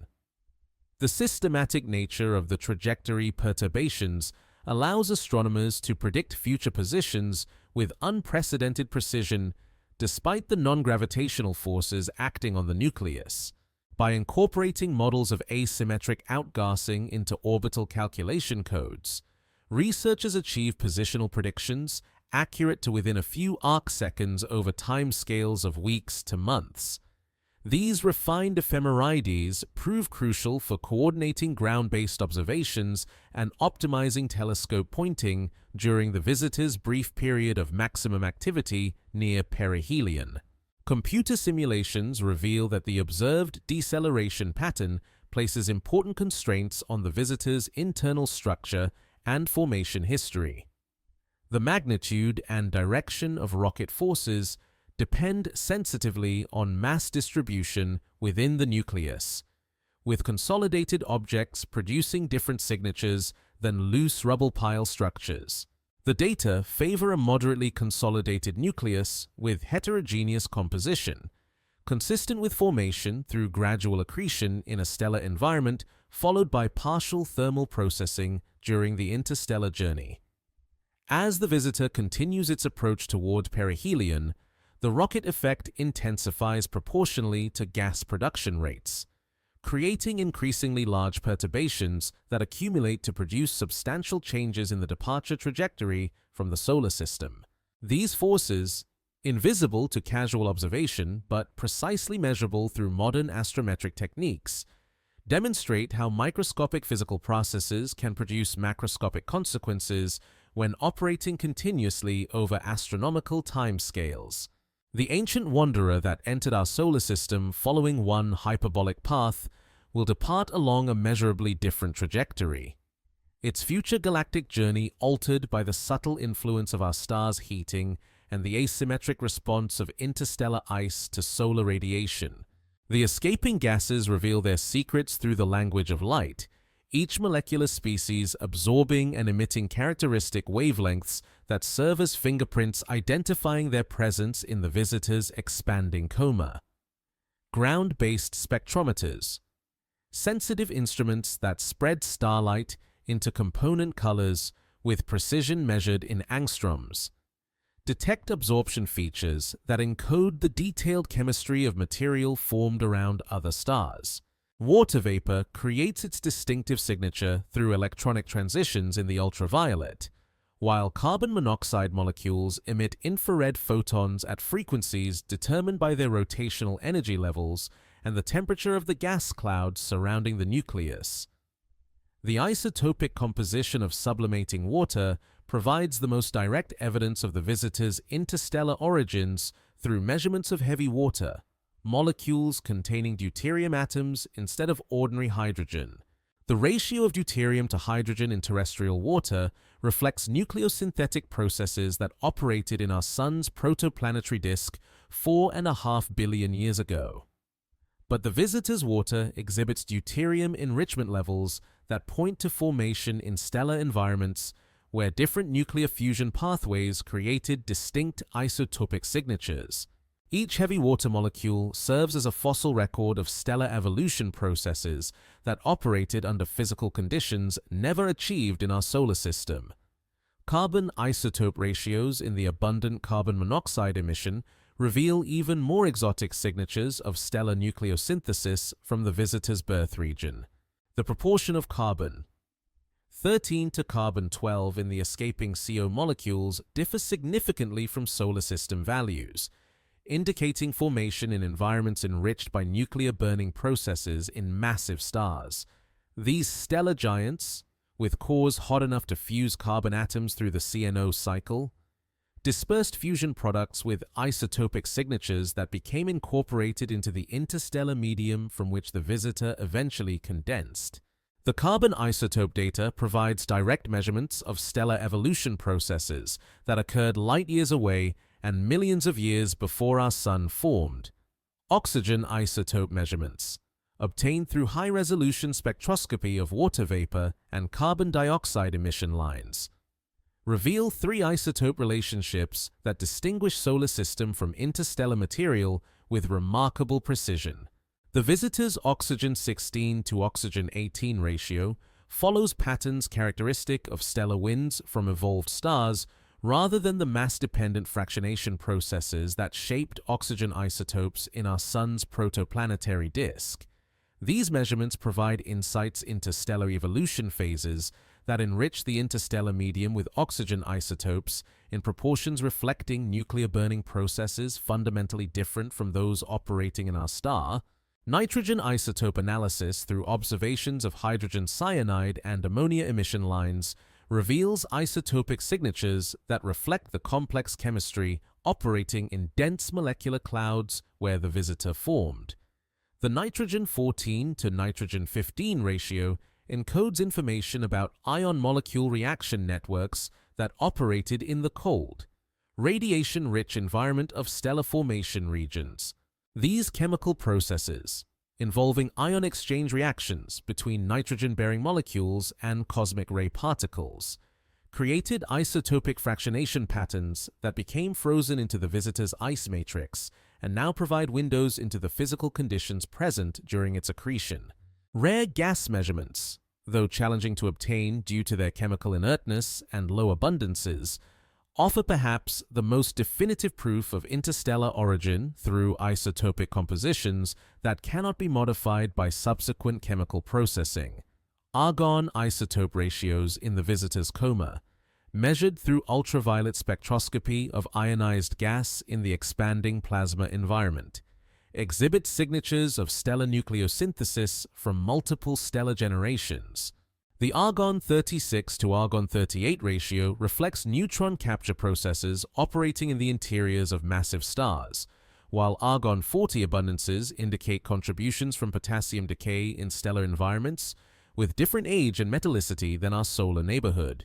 The sulfur isotope signature, revealed through sulfur dioxide emission lines detectable at radio wavelengths, provides constraints on the visitor's formation environment through isotopic ratios that reflect nuclear burning processes in stellar cores. Sulfur 32 to sulfur 34 ratios point to nucleosynthetic contributions from stars with masses exceeding 20 solar masses, objects that undergo core collapse supernovae and disperse their nuclear burning products into the surrounding interstellar medium. The visitor's sulfur isotopes carry direct evidence of these violent stellar death events, preserving chemical signatures of supernova nucleosynthesis from regions of the galaxy where stellar evolution proceeded along pathways unknown in our Sun's more modest stellar neighborhood. Multi-element abundance patterns, obtained by comparing emission line intensities across the electromagnetic spectrum, reveal elemental ratios that distinguish the visitor from all previously analyzed solar system materials. The carbon-to-oxygen ratio exceeds solar system values by factors of 3, while nitrogen abundances relative to oxygen indicate formation in environments where stellar winds from massive stars contributed disproportionate amounts of CNO-processed material. These abundance patterns serve as chemical DNA that identifies the visitor's stellar parentage and provides insights into galactic chemical evolution processes operating in regions beyond our solar system's immediate neighborhood. Organic molecule detection through infrared spectroscopy reveals complex carbon chemistry that developed during the visitor's interstellar journey through radiation processing of simpler compounds. Methanol, formaldehyde, and more complex organic species exhibit abundance ratios that reflect chemical networks operating in the cold, high radiation environment of interstellar space. These molecules, formed through reactions between cosmic ray particles and simple ices over millions of years, provide direct samples of interstellar chemistry processes that cannot be replicated in terrestrial laboratories due to the extreme timescales and radiation environments required. The molecular complexity revealed through spectroscopic analysis suggests chemical processing pathways that operated continuously during the visitor's galactic wandering. Polycyclic aromatic hydrocarbons, detected through their characteristic infrared emission features, indicate exposure to stellar ultraviolet radiation fields with intensities and spectral distributions different from those in our solar neighborhood. These complex organic molecules, synthesized through photochemical reactions in the visitor's surface layers, carry information about the radiation environments encountered during its interstellar journey across multiple stellar formation regions. Volatile element depletion patterns, revealed through comparisons of observed abundances with theoretical models of interstellar ice composition, provide constraints on thermal processing that occurred during the visitor's formation or subsequent evolution. Elements with low condensation temperatures show systematic depletions relative to refractory species, indicating either formation in warmer stellar environments or thermal processing during close encounters with other stars during the galactic journey. These depletion patterns serve as thermometers recording maximum temperatures experienced by the visitor's constituent materials. High-resolution spectroscopy resolves velocity structures within individual emission lines that encode information about gas dynamics and temperature gradients in the expanding coma. Doppler line profiles reveal systematic velocity shifts that trace the three-dimensional expansion pattern of sublimated gases, while line width measurements provide gas temperature determinations independent of thermal modeling assumptions. These kinematic measurements reveal expansion patterns, unlike those observed in solar system comets, possibly reflecting different sublimation physics operating on interstellar ice compositions. The spectroscopic data accumulates into a comprehensive chemical inventory that reads like a textbook of stellar evolution and galactic chemical enrichment processes written in the language of atomic and molecular physics. Each emission line contributes another piece to a chemical puzzle that reveals the visitor's origins in stellar formation regions where nuclear fusion, stellar winds, and supernova explosions operated under conditions vastly different from those that shaped our solar system. The ancient ice, now sublimating in our sun's radiation, carries within its molecular structure the accumulated history of stellar generations that lived and died in regions of the galaxy whose light has never reached Earth's telescopes, providing unprecedented insights into cosmic chemical evolution processes operating on scales both spatial and temporal that dwarf human experience. At 3/4 of an astronomical unit from the Sun, where Mercury completes its swift orbital dance and solar radiation carries 4 times the intensity present at Earth's distance. The visitor encounters a phenomenon that defies conventional understanding of cometary behavior. Instead of the dramatic surge in activity that should accompany such intense solar heating, the comet's gas and dust production rates begin to plateau and then mysteriously decline. This unexpected pause in sublimation activity occurs precisely when theoretical models predict maximum outgassing, creating a puzzling contradiction that challenges fundamental assumptions about the physics of interstellar ice under stellar radiation. Surface temperatures now exceed 300 Kelvin across sun-facing regions of the nucleus, hot enough to sublime water ice at prodigious rates that should create visible jets and dramatically enhance the coma brightness. Yet ground-based observations detect activity levels that remain stubbornly constant or even decrease slightly as solar distance continues to diminish. The visitor behaves as if some protective mechanism shields its volatile inventory from the sun's increasingly intense radiation, creating thermal conditions that somehow resist the exponential relationship between temperature and sublimation rate that governs all previously studied comets. Infrared thermal mapping reveals the development of a dark, desiccated layer across much of the nuclear surface, a lag deposit composed of dust and organic compounds left behind as the more volatile ice components sublime away. This residual material, enriched in refractory particles and complex carbon compounds that accumulated during the visitor's interstellar journey, acts like thermal insulation that impedes heat conduction to subsurface ice reservoirs. The lag deposit creates a feedback mechanism where initial sublimation activity generates its own suppression by building up protective layers that isolate interior volatiles from further solar heating. The formation of this insulating mantle operates through processes that reflect the visitor's exotic composition and unusual thermal properties.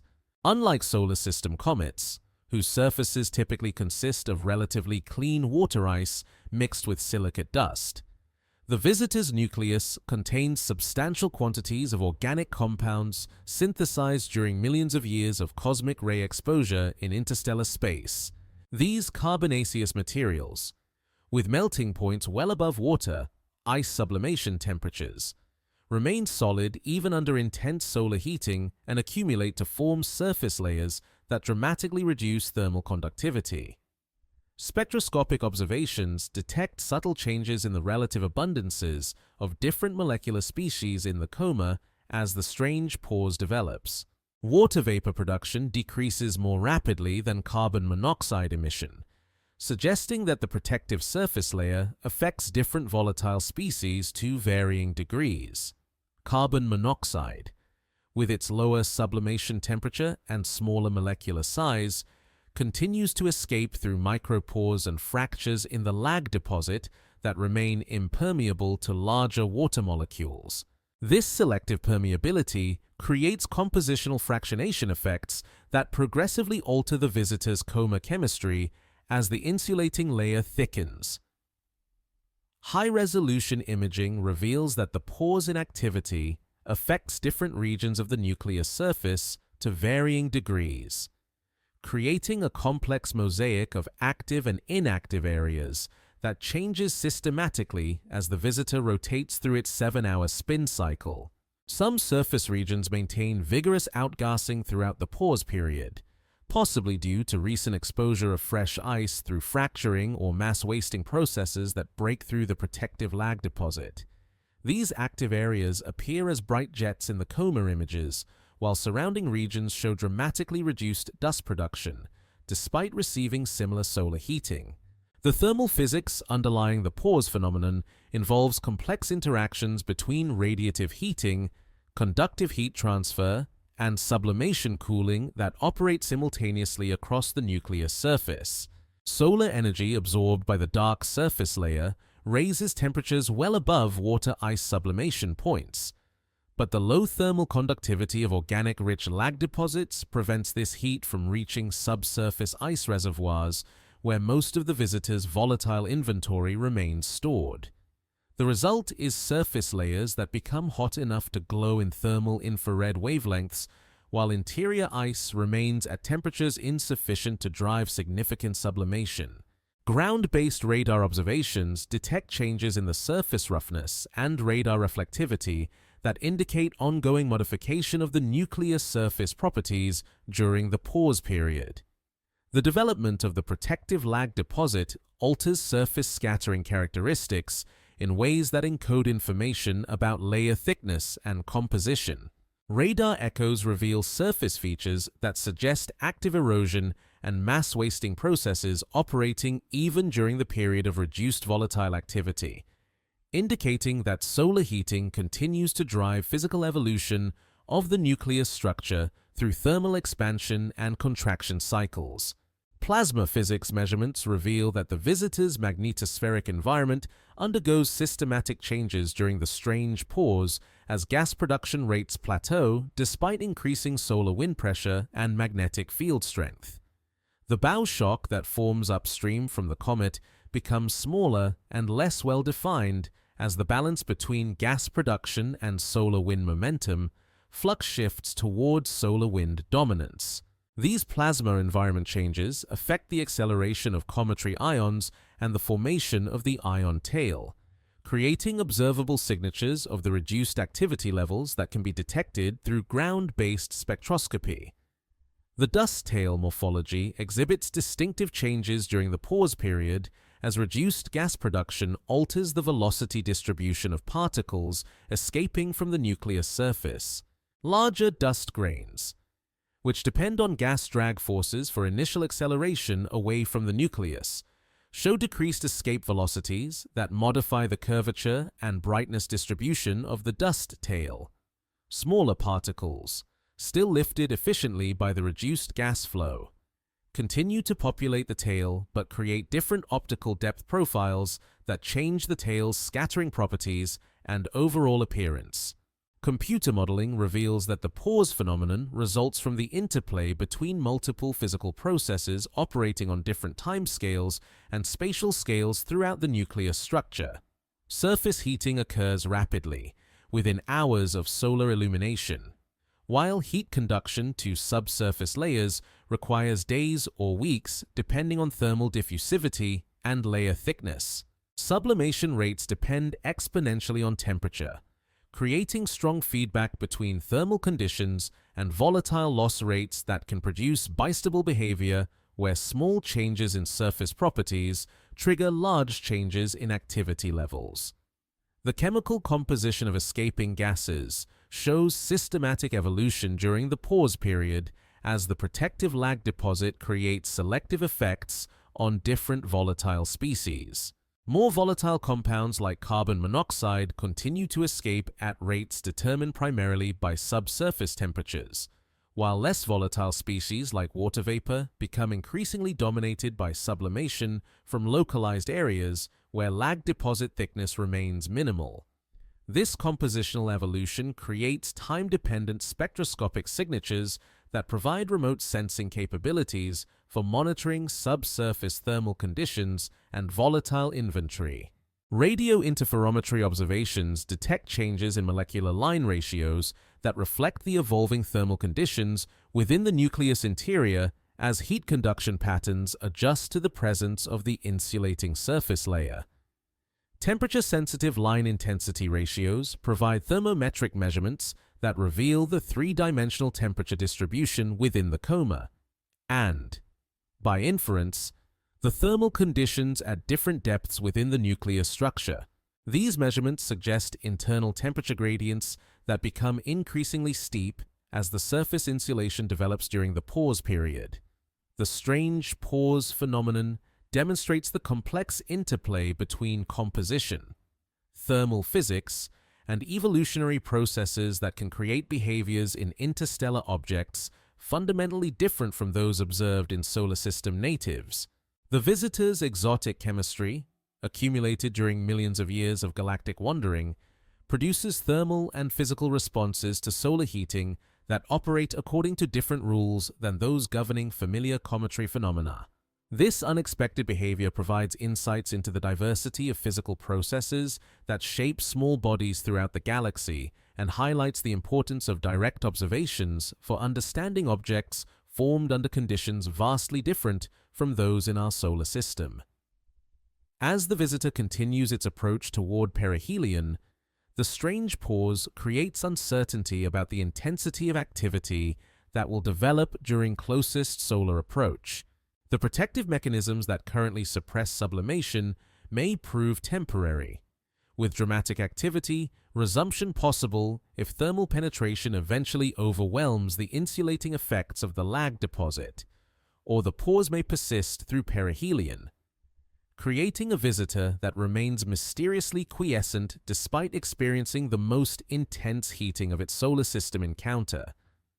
Perihelion arrives with the precision of celestial mechanics, 39 astronomical units from the Sun, closer than Mercury's orbit, where solar radiation carries 27 times the intensity present at Earth's distance and surface temperature striations should exceed 500 Kelvin across sun-facing regions of the nucleus, yet the visitor's response to this intense heating remains curiously muted, defying theoretical predictions that call for explosive sublimation activity and brilliant coma development. Instead of the dramatic spectacle expected from such close solar approach, the comet maintains activity levels only marginally higher than those observed during its strange pause, creating a perihelion passage that puzzles observers worldwide. The nucleus surface, now receiving solar flux equivalent to half a kilowatt per square meter, develops extreme temperature gradients between illuminated and shadowed regions that create thermal stresses sufficient to fracture solid rock. Thermal expansion and contraction cycles, operating on the 7-hour timescale of the nucleus rotation, generate mechanical forces that should expose fresh ice through surface disruption and create new pathways for volatile escape. Yet high-resolution imaging reveals surface modifications that appear limited to subtle changes in brightness patterns and the gradual expansion of existing dust deposits rather than the dramatic restructuring expected under such intense thermal processing. The mysterious restraint in activity levels becomes more pronounced when compared to solar system comets at similar solar distances. Native objects typically exhibit gas production rates exceeding 1,000 tons per second at perihelion, creating spectacular visual displays visible to the naked eye from Earth. The visitor produces gas at rates barely 1/10 these values, despite possessing comparable nuclear dimensions and presumably similar volatile inventories. This suppressed activity suggests either fundamental differences in composition or the operation of physical processes that remain poorly understood even after decades of cometary research. Spectroscopic analysis reveals that the exotic carbon monoxide content continues to dominate the visitor's chemical signature even at perihelion, where water vapor emission from most comets overwhelms all other molecular species. The CO2-water ratio remains elevated by factors of 50 compared to solar system objects, indicating that the protective mechanisms suppressing water ice sublimation do not equally affect carbon monoxide escape.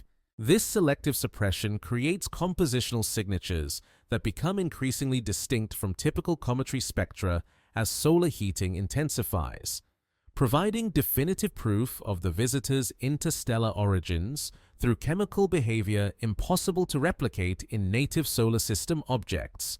Infrared. Thermal emission measurements detect surface temperatures that exceed predictions based on simple radiative equilibrium models, suggesting that absorbed solar energy accumulates in surface layers rather than driving efficient sublimation processes. The dark lag deposit that developed during the strange pause now covers much of the nucleus surface with insulating material that creates temperature profiles fundamentally different from those in typical comets. Heat conduction through this organic-rich layer proceeds slowly enough that surface temperatures can rise well above sublimation thresholds for subsurface ice, while interior volatiles remain thermally isolated from the intense solar heating. The plasma environment surrounding the visitor exhibits characteristics that reflect both the reduced gas production and the enhanced solar wind pressure present at perihelion distance. Magnetometer measurements detect bow shock structures that remain surprisingly weak despite the comet's proximity to the Sun, indicating that escaping gas densities never reach levels sufficient to create substantial solar wind deflection. The ion tail, fed primarily by carbon monoxide ions rather than the water group species typical of solar system comets, maintains its distinctive blue coloration but exhibits brightness levels that plateau rather than increase exponentially as expected for objects at perihelion distance. Ground-based photometry reveals brightness variations that trace the nucleus rotation with amplitude modulations that encode information about surface heterogeneity and the three-dimensional distribution of active regions. The 7-hour rotation period creates systematic brightness oscillations that reach maximum amplitude during perihelion passage, suggesting that solar heating enhances contrast between regions of different composition or volatile content. These photometric variations provide constraints on nucleus shape and surface properties that indicate an elongated object with distinct hemispheres exhibiting different responses to intense solar illumination. Radio interferometry observations detect molecular line emission from species that require high-temperature conditions for efficient production, providing evidence that thermal processing does occur despite the overall suppressed activity levels. Hydrogen cyanide and methanol lines, barely detectable during the visitor's approach phase, strengthen significantly at perihelion as solar heating liberates these species from refractory binding sites within the nucleus structure. The appearance of these high-temperature traces confirms that surface regions do achieve temperatures sufficient for vigorous sublimation, even though the overall gas production remains mysteriously restrained. High-velocity spectroscopy reveals gas expansion patterns in the inner coma that differ systematically from those observed in typical comets at similar solar distances. Water vapor velocities remain lower than expected for the intense heating conditions present at perihelion, while carbon monoxide exhibits velocity distributions that suggest multiple temperature components within the expanding gas cloud. These kinematic signatures indicate complex thermal conditions within the nucleus where different volatile species respond to solar heating according to different physical mechanisms, possibly reflecting the heterogeneous composition and structure that characterize interstellar objects. The dust tail morphology undergoes subtle changes during perihelion passage as radiation pressure effects intensify under the enhanced solar photon flux. Smaller particles experience stronger acceleration away from the nucleus, creating enhanced separation between different size populations within the tail structure. Yet the overall dust production remains insufficient to create the dramatic tail development typical of bright comets at perihelion, resulting in tail structures that appear more diffuse and less well-defined than expected for objects receiving such intense solar heating. Thermal modeling suggests that the visitor's perihelion behavior results from the combination of its exotic composition, unusual thermal properties, and the protective lag deposit that developed during the approach phase. The organic-rich surface layer acts as thermal insulation that prevents efficient heat transfer to subsurface ice reservoirs, while the enhanced refractory content of interstellar material creates sublimation physics that operate according to different rules than those governing solar system objects. These factors combine to produce a comet that can survive intense solar heating without exhibiting the dramatic activity increases that characterize native objects under similar conditions.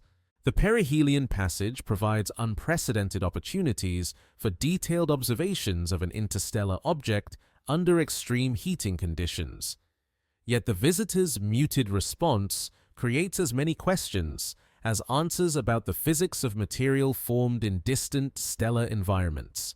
The combination of exotic chemistry, unusual thermal behavior, and sophisticated protective mechanisms demonstrates the diversity of physical processes that can operate in objects formed under conditions vastly different from those in our solar system.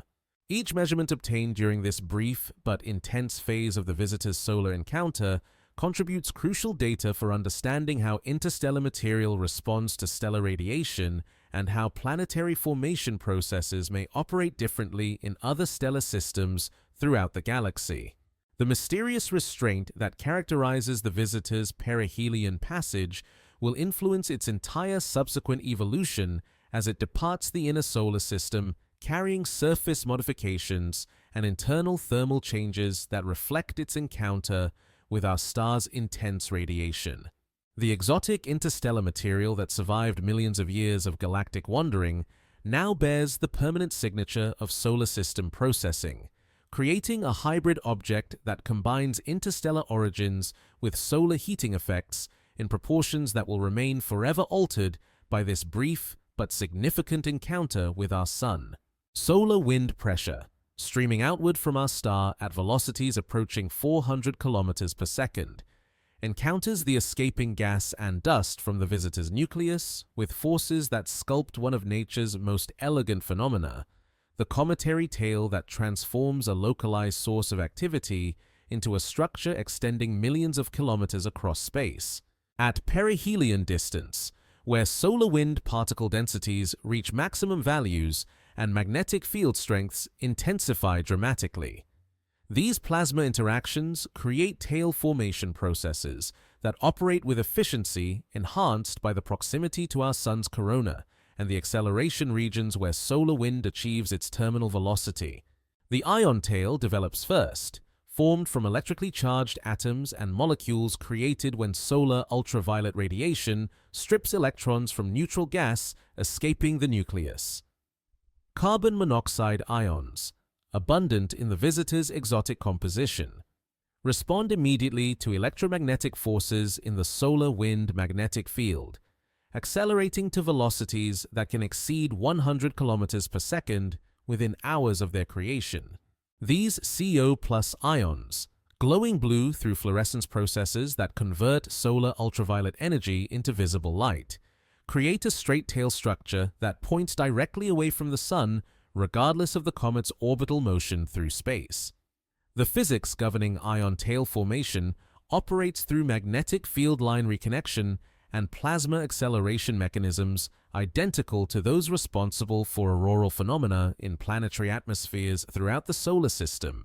Solar wind magnetic field lines, stretched and twisted by their interaction with the comet's plasma environment, accelerate cometary ions along field-aligned trajectories that create the characteristic straight-line geometry observed in ion tails.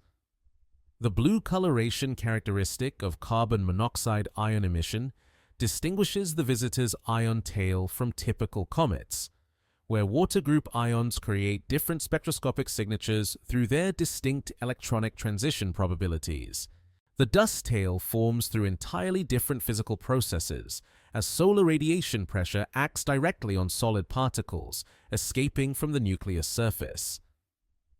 Photons from the Sun carry momentum that transfers to dust grains through absorption and scattering interactions, creating forces that can overcome the weak gravitational attraction of the comet nucleus for particles smaller than several micrometers in diameter. Unlike ion tail particles, which travel at velocities determined by electromagnetic acceleration, dust grains follow ballistic trajectories governed by the balance between solar radiation pressure, solar gravity, and the initial velocity imparted by escaping gases. The visitor's dust tail exhibits a curved geometry that maps its orbital motion through space as particles of different sizes respond to radiation pressure with varying degrees of acceleration. Smaller grains, with higher surface area to mass ratios, experience stronger radiation pressure and separate more rapidly from the nucleus orbital path, while larger particles remain more closely coupled to the comet's gravitational influence. This size-dependent sorting creates a tail structure that spreads in both spatial extent and particle size distribution, with the smallest grains forming the most curved portion of the tail and the largest particles remaining close to the nucleus orbital trajectory. High-resolution imaging resolves fine structure within both tail components that reveals the complex dynamics operating in the visitor's plasma and dust environments.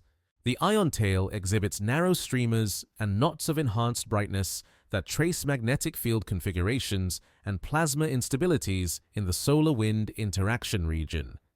These structures, evolving on timescales of hours to days, provide insights into magnetohydrodynamic processes that operate throughout the solar system, wherever stellar winds encounter planetary or cometary atmospheres. Spectropolarimetry observations reveal that dust particles in the tail scatter sunlight with polarization signatures that encode information about grain shapes, sizes, and compositions inherited from the visitor's interstellar formation environment. The degree of linear polarization varies systematically with position in the tail, reflecting the sorting processes that segregate particles according to their physical properties. Measurements of polarization angle variations provide constraints on magnetic field orientations in the tail plasma and the alignment mechanisms that can orient spherical dust grains in electromagnetic fields. The tail's optical properties evolve continuously as new material escapes from the nucleus and older particles disperse throughout the inner solar system.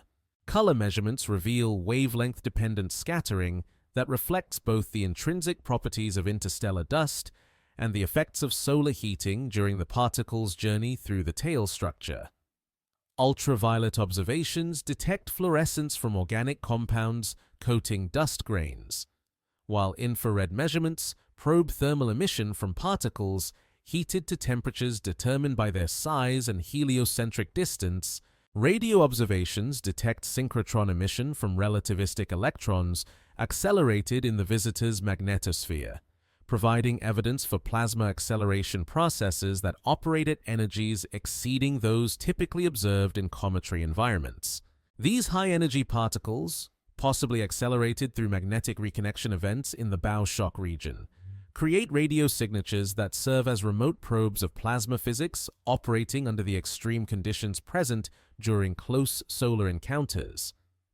The synchrotron emission exhibits polarization characteristics that trace magnetic field geometries and particle acceleration mechanisms throughout the visitor's plasma environment.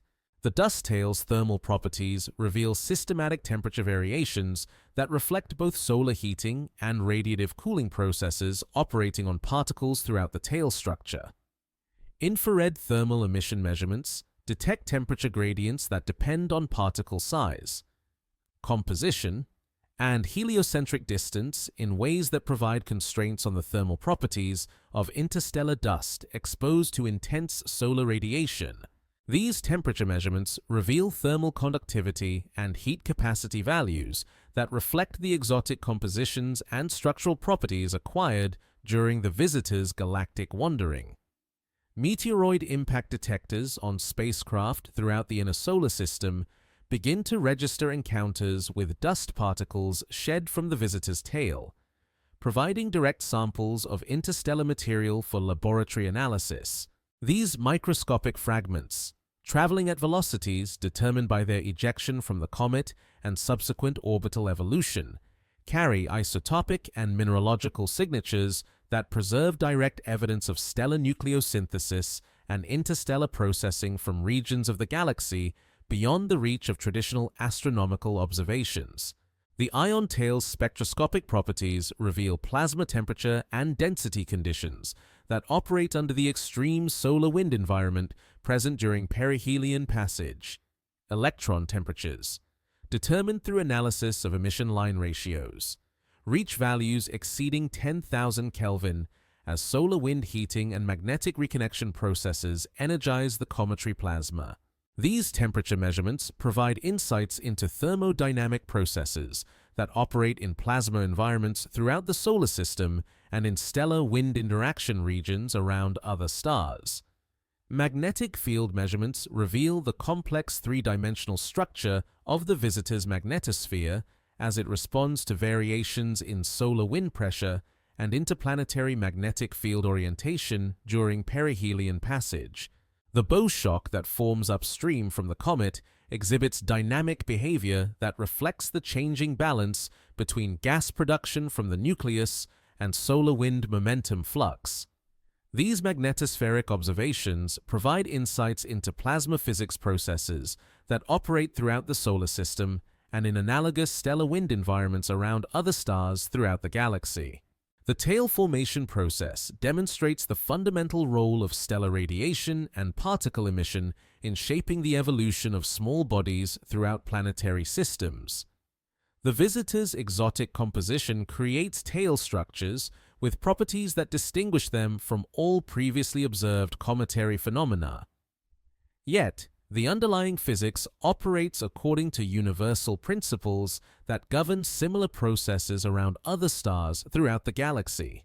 As the ancient interstellar wanderer unfurls its temporary monument across millions of kilometers of space, it creates a transient but spectacular demonstration of the forces that shape matter in motion throughout the cosmos, revealing how stellar energy can transform invisible wanderers into visible beacons that bridge the gap between worlds and stars.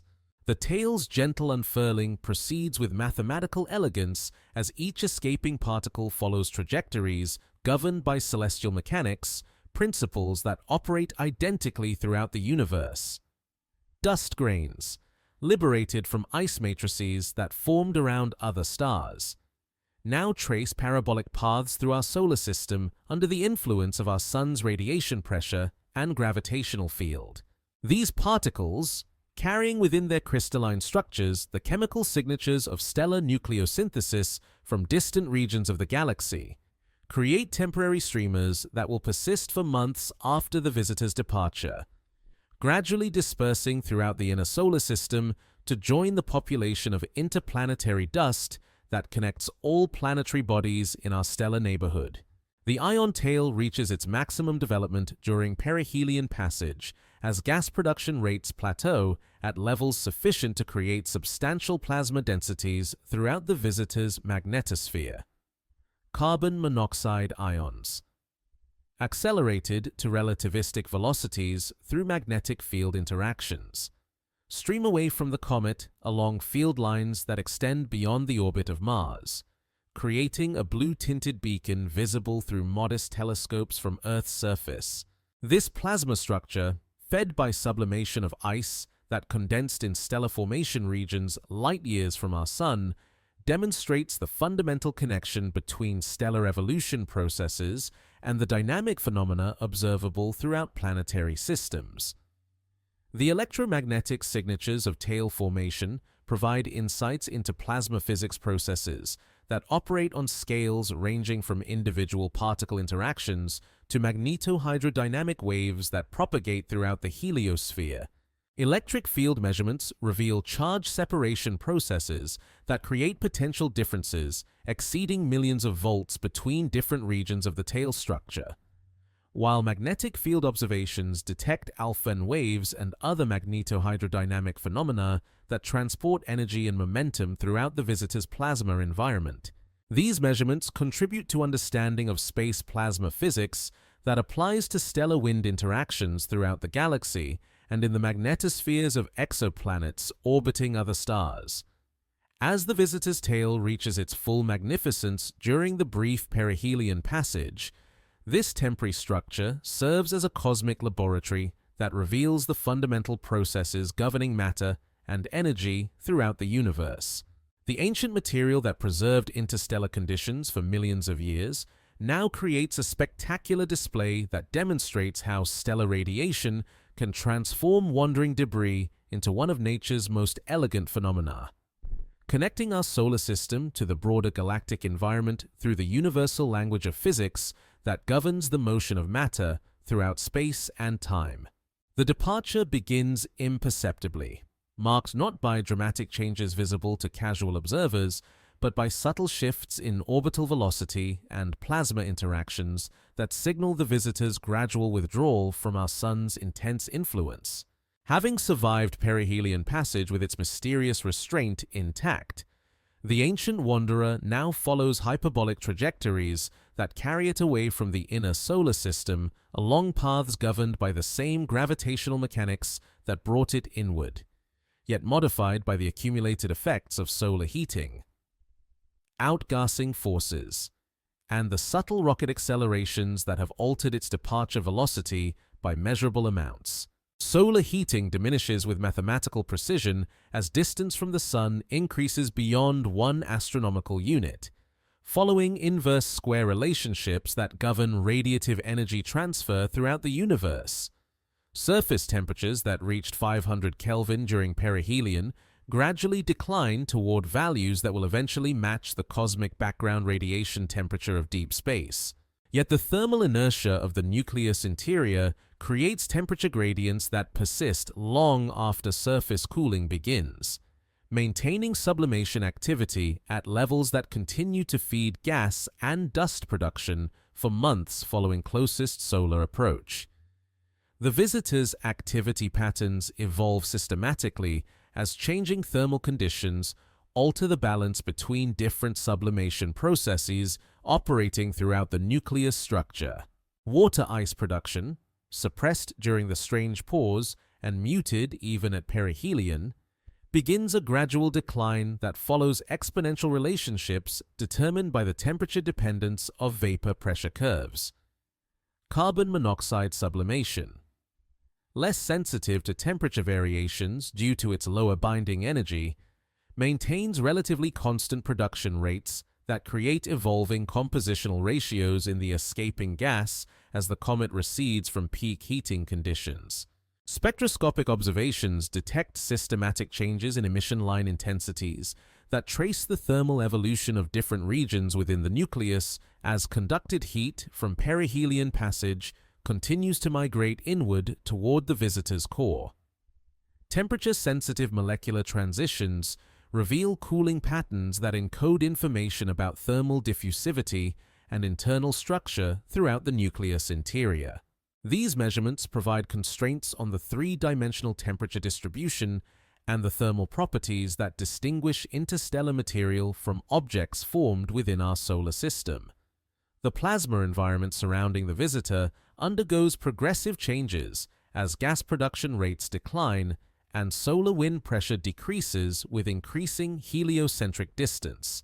The bow shock that formed during perihelion passage gradually weakens and eventually disappears as escaping gas densities fall below thresholds required to deflect the solar wind. Magnetometer measurements detect the transition from active plasma interactions to passive solar wind flow around an essentially neutral object, marking the visitor's transformation from active comet back toward the inactive state that characterized its approach through the outer solar system.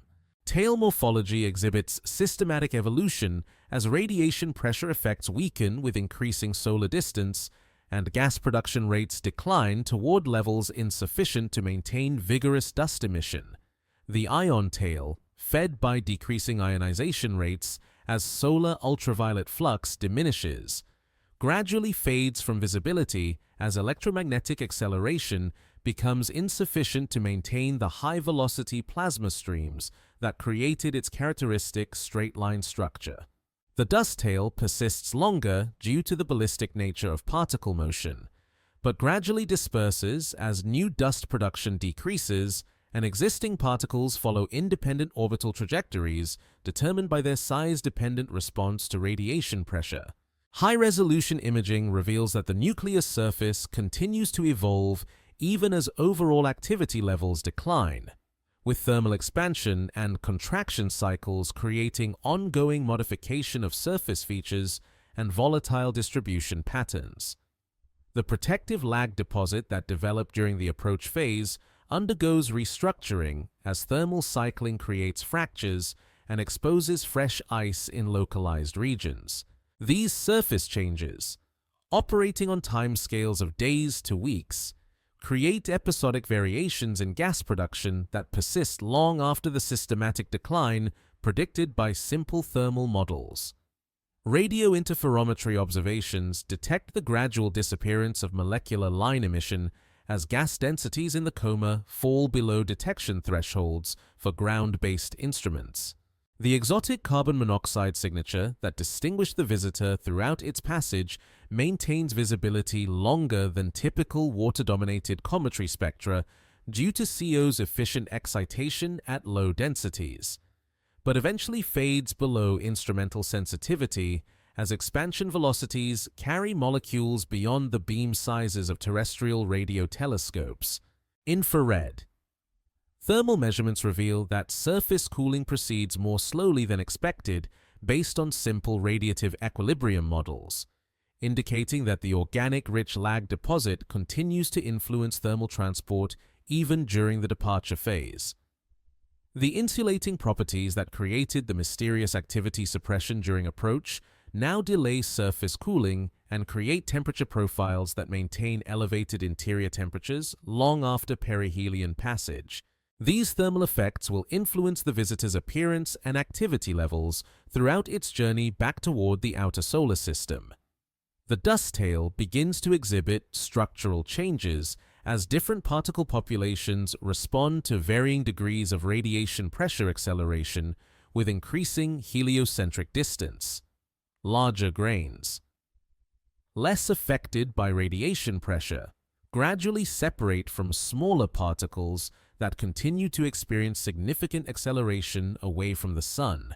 This evolutionary sorting creates systematic changes in tail brightness, distribution, and optical properties that encode information about particle size distributions and the physical processes that control dust production during the active phase of the visitor's solar encounter. Plasma physics measurements detect the gradual decay of electromagnetic phenomena as decreasing gas production reduces the charged particle densities that drive magnetic field interactions and plasma wave generation.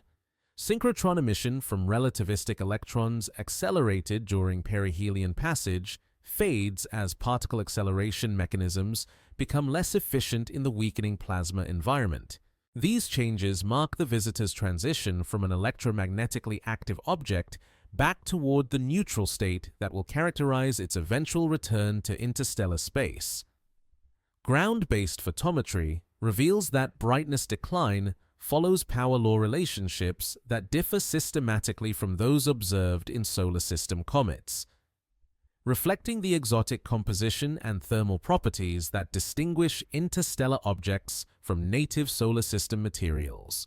The visitor's light curve exhibits irregular variations superimposed on the overall decline, possibly reflecting heterogeneous surface properties and the complex thermal evolution of different regions across the nucleus as cooling progresses at different rates depending on local composition and structure.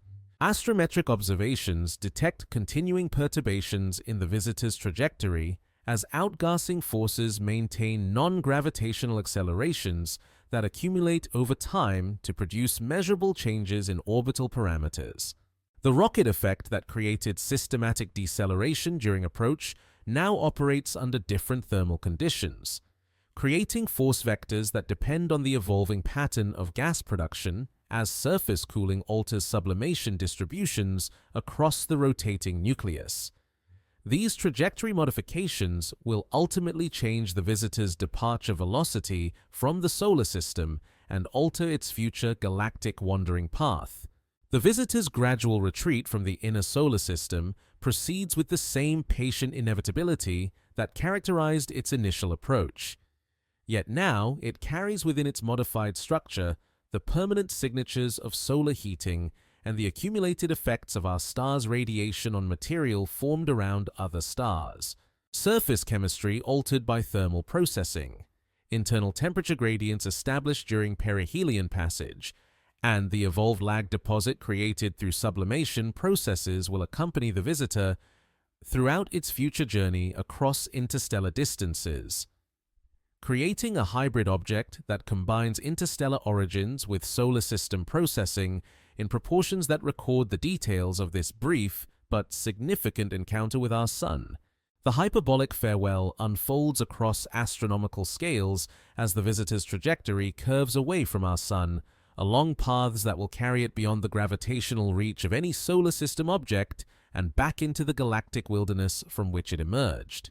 At distances exceeding 2 astronomical units, where solar heating becomes insufficient to drive significant sublimation activity, the ancient wanderer begins its transformation back toward the inactive state that characterized millions of years of interstellar drifting.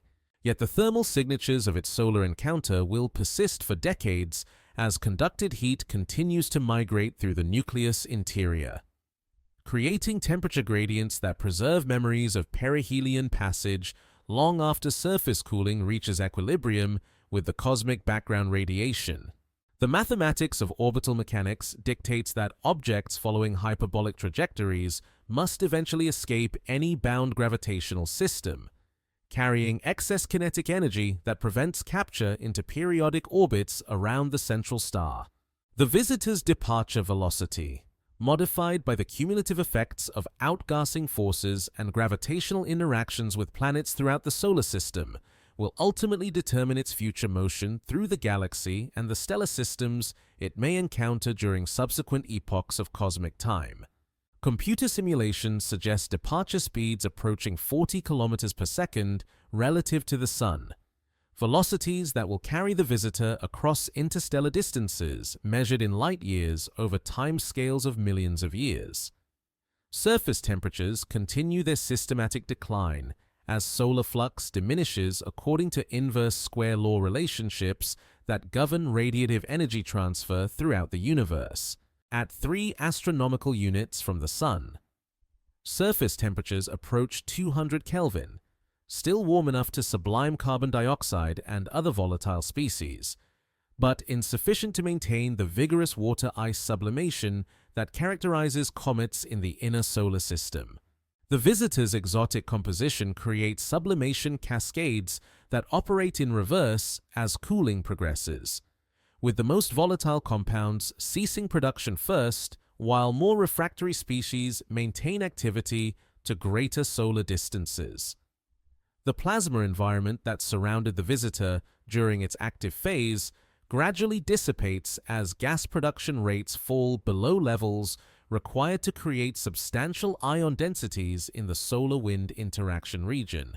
Magnetometer measurements detect the final disappearance of bow-shock structures and magnetic field perturbations that marked the visitor's presence as an electromagnetically active object.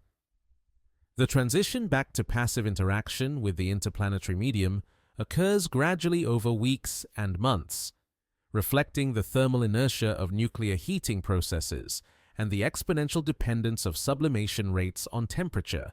Spectroscopic observations reveal the systematic disappearance of emission lines characteristic of different molecular species as gas densities fall below detection thresholds for ground-based instruments, carbon monoxide signals, which dominated the visitor's spectrum throughout its solar system passage, fade more gradually than water vapor emissions due to CO's enhanced production efficiency at low temperatures and its distinctive excitation properties in low-density environments.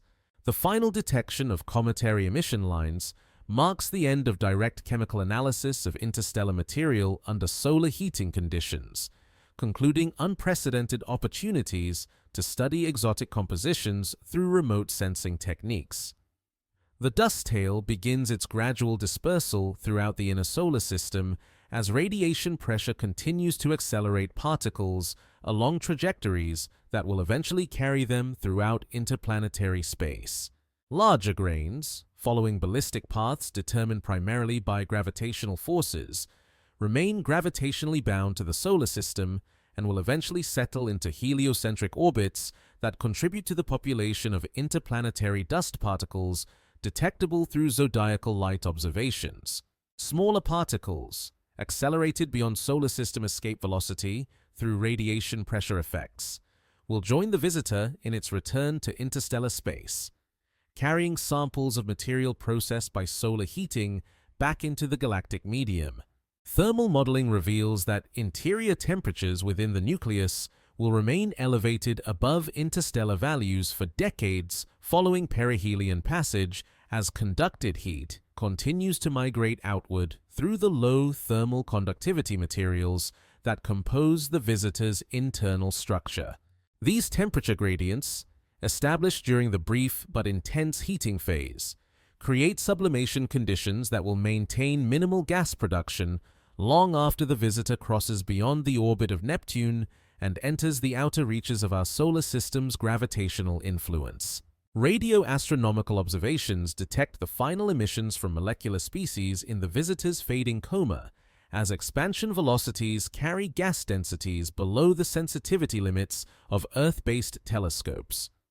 The Doppler-shifted emission lines that provided velocity measurements and temperature determinations throughout the visitor's passage gradually broaden beyond spectroscopic resolution as molecular clouds expand to dimensions exceeding instrumental beam sizes. These final detections mark the end of direct plasma physics measurements and chemical analysis of active interstellar material under solar illumination conditions. Ground-based astrometry continues to detect trajectory perturbations caused by outgassing forces that persist even at large solar distances due to the thermal inertia effects that maintain elevated nucleus temperatures. The non-gravitational accelerations that created measurable orbital modifications throughout the visitor's passage evolve systematically as cooling progresses and sublimation patterns change, but continue to operate at levels sufficient to alter the departure trajectory by amounts that will influence the visitor's future galactic motion. These final rocket effects represent the last measurable influence of solar heating on an object returning to interstellar wandering. The visitor's brightness fades below naked eye visibility as decreasing gas and dust production reduces light. Scattering efficiency and solar distance effects diminish the flux of reflected sunlight reaching Earth-based observers. Photometric monitoring reveals irregular brightness variations that reflect the complex thermal evolution of surface regions as cooling proceeds at different rates depending on local composition and thermal properties. These final light curves encode information about nucleus structure and composition that will remain accessible only through theoretical modeling once the visitor fades beyond telescopic detection limits. Infrared observations detect thermal emission signatures that reveal systematic cooling patterns across the nucleus surface as different regions respond to decreasing solar heating according to their individual thermal properties and volatile content. The heterogeneous composition that created complex activity patterns during approach now produces equally complex cooling signatures that provide insights into three-dimensional temperature distributions and thermal transport processes operating within interstellar material. These thermal measurements represent the final direct observations of heat transfer processes in an object formed around other stars. The hyperbolic trajectory that carries the visitor away from our solar system will eventually intersect with gravitational influences from other stars as galactic orbital motion brings it within range of stellar systems scattered throughout our local region of the galaxy.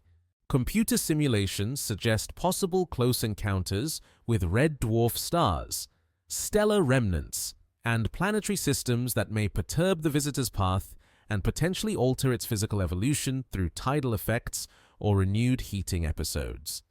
These future encounters, separated by millions of years and occurring at distances currently impossible to predict with precision, will continue the visitor's story of galactic wandering that began long before its arrival in our stellar neighborhood. As the visitor continues its methodical withdrawal from solar influence, it carries within its evolved structure the accumulated signatures of stellar heating processes that operated on interstellar material for the first time in its history.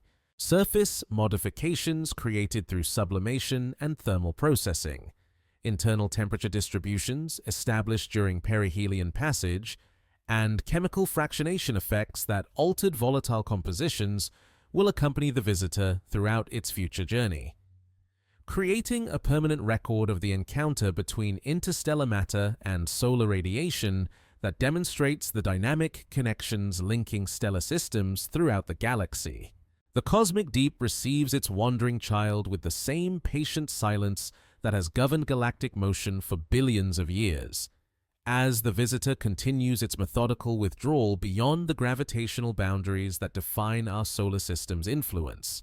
At distances exceeding 50 astronomical units, where sunlight requires nearly 7 hours to traverse the void between star and object, solar heating becomes insufficient to maintain any measurable sublimation activity from the nucleus surface. The ancient wanderer that briefly blazed with cometary activity now returns to the inactive state that will characterize its motion through interstellar space for millions of years to come. Surface temperatures stabilize near cosmic background radiation values of 3 Kelvin as radiative cooling finally overwhelms the conducted heat that migrated outward from interior regions heated during perihelion passage. The visitor's nucleus, its surface now covered with an evolved lag deposit enriched in organic compounds and refractory dust particles, presents the appearance of a dark asteroid indistinguishable from the countless small bodies that populate the space between stars throughout the galaxy. Only isotopic analysis of its internal ice, forever altered by chemical processing under solar radiation, preserves evidence of the dramatic transformation that occurred during its brief encounter with our Sun. The thermal signatures that marked the visitor's passage through our solar system fade into the temperature equilibrium that governs all matter in the absence of stellar heating. Interior ice, warmed to temperatures exceeding 100 Kelvin during perihelion, gradually cools through conductive heat transfer until thermal gradients disappear and the entire nucleus structure reaches uniform temperature determined by the cosmic microwave background radiation. This thermal relaxation process, requiring decades to achieve completion, represents the final stage of thermal evolution induced by the visitor's solar encounter. Orbital mechanics calculations reveal that the visitor's departure velocity, accumulated through gravitational interactions and outgassing forces throughout its solar system passage, will carry it beyond the Sun's gravitational influence within several thousand years. The hyperbolic trajectory that brought it inward from interstellar space now carries excess kinetic energy that ensures permanent escape from solar system gravitational binding, returning the visitor to the galactic wandering that characterized its motion for millions of years before its arrival. Computer simulations suggest future motion through spiral arm regions of the Milky Way, where stellar densities and gravitational perturbations will gradually alter its trajectory over cosmic timescales. The chemical modifications created during solar heating will persist throughout the visitor's future galactic journey, creating permanent alterations in isotopic compositions and molecular structures that record the details of stellar radiation processing. Deuterium ratios in residual ice, altered through preferential sublimation of lighter isotopes during the active phase, will carry signatures of solar system processing that distinguish the visitor from pristine interstellar material. These chemical fingerprints provide permanent evidence of the encounter between interstellar matter and stellar radiation that demonstrates the dynamic evolution of small bodies throughout galactic environments. Radioastronomical observations detect the final fading of plasma emissions as the visitor's magnetosphere disappears entirely with the cessation of gas production and the withdrawal beyond solar wind influence. The electromagnetic signatures that marked its presence as an active comet, synchrotron radiation from accelerated particles, plasma wave emissions, and magnetic field perturbations fade below detection thresholds as the visitor returns to electrical neutrality. These final measurements mark the end of plasma physics observations of interstellar material under stellar wind conditions, concluding unprecedented opportunities to study electromagnetic phenomena in exotic compositions. The dust tail that once extended millions of kilometers across space gradually disperses as individual particles follow independent trajectories determined by their size-dependent response to radiation pressure and gravitational forces. Microscopic fragments of interstellar material, liberated from ice matrices during the active phase, now populate heliocentric orbits throughout the inner solar system, where they will contribute to zodiacal dust populations for millions of years. Larger particles. Approaching solar system escape velocities will eventually join the visitor in its return to interstellar space, carrying processed samples of stellar nucleosynthesis back into the galactic medium from which they originated. Ground-based telescopes lose the ability to detect reflected sunlight from the visitor's nucleus, as both solar illumination and phase angle effects reduce apparent brightness below instrumental sensitivity limits. The final astrometric measurements, obtained through digital imaging systems that can detect point sources fainter than 25th magnitude, mark the conclusion of positional monitoring that tracked the visitor's motion across the celestial sphere throughout its solar system passage. These observations provide the orbital elements necessary to predict the visitor's position for decades into the future, even though direct detection will become impossible as solar distance continues to increase. Theoretical models predict that surface modification processes will continue to operate even in the absence of solar heating, as cosmic ray bombardment gradually alters the chemical composition of surface materials over million-year timescales. High-energy particles from supernova remnants and active galactic nuclei will create radiation chemistry effects that synthesize complex organic molecules and alter crystalline structures in surface ice and dust deposits. These space-weathering processes, operating continuously throughout the visitor's galactic journey, will gradually erase the thermal signatures created during solar heating and restore chemical compositions characteristic of prolonged interstellar exposure. The visitor's future trajectory will carry it through regions of the galaxy where stellar densities, interstellar medium properties, and radiation environments differ systematically from conditions in our solar neighborhood.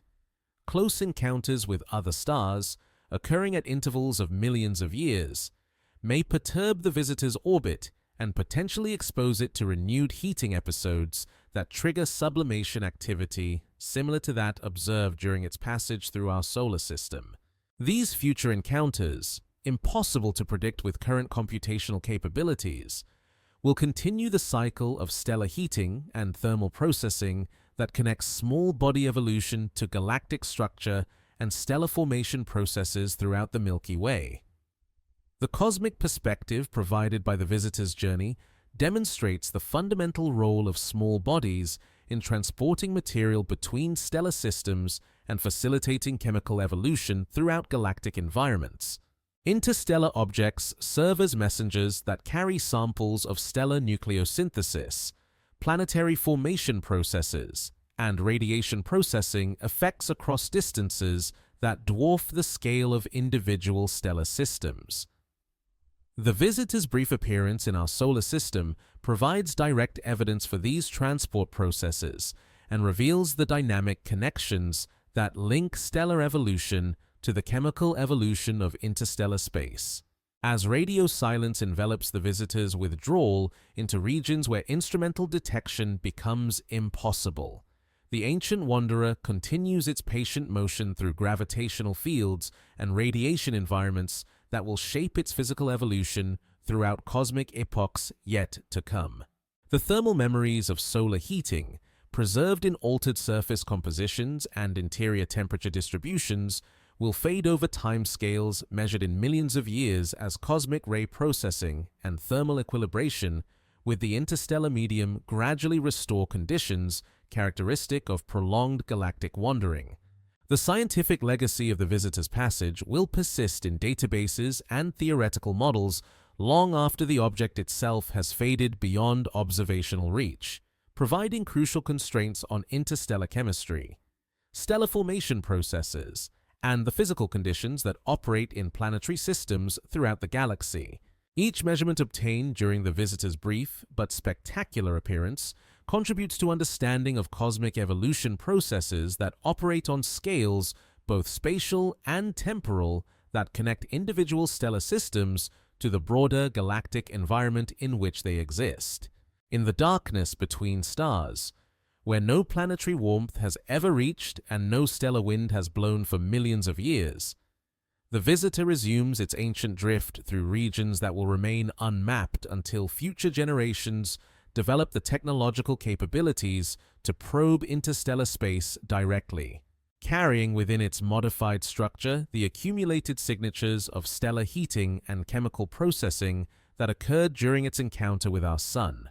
The Wanderer continues its journey through galactic space with stories of distant worlds written in the isotopic compositions and molecular structures that preserve memories of stellar radiation processes operating under conditions that may never again be replicated in its cosmic wandering through the endless night that lies between the stars.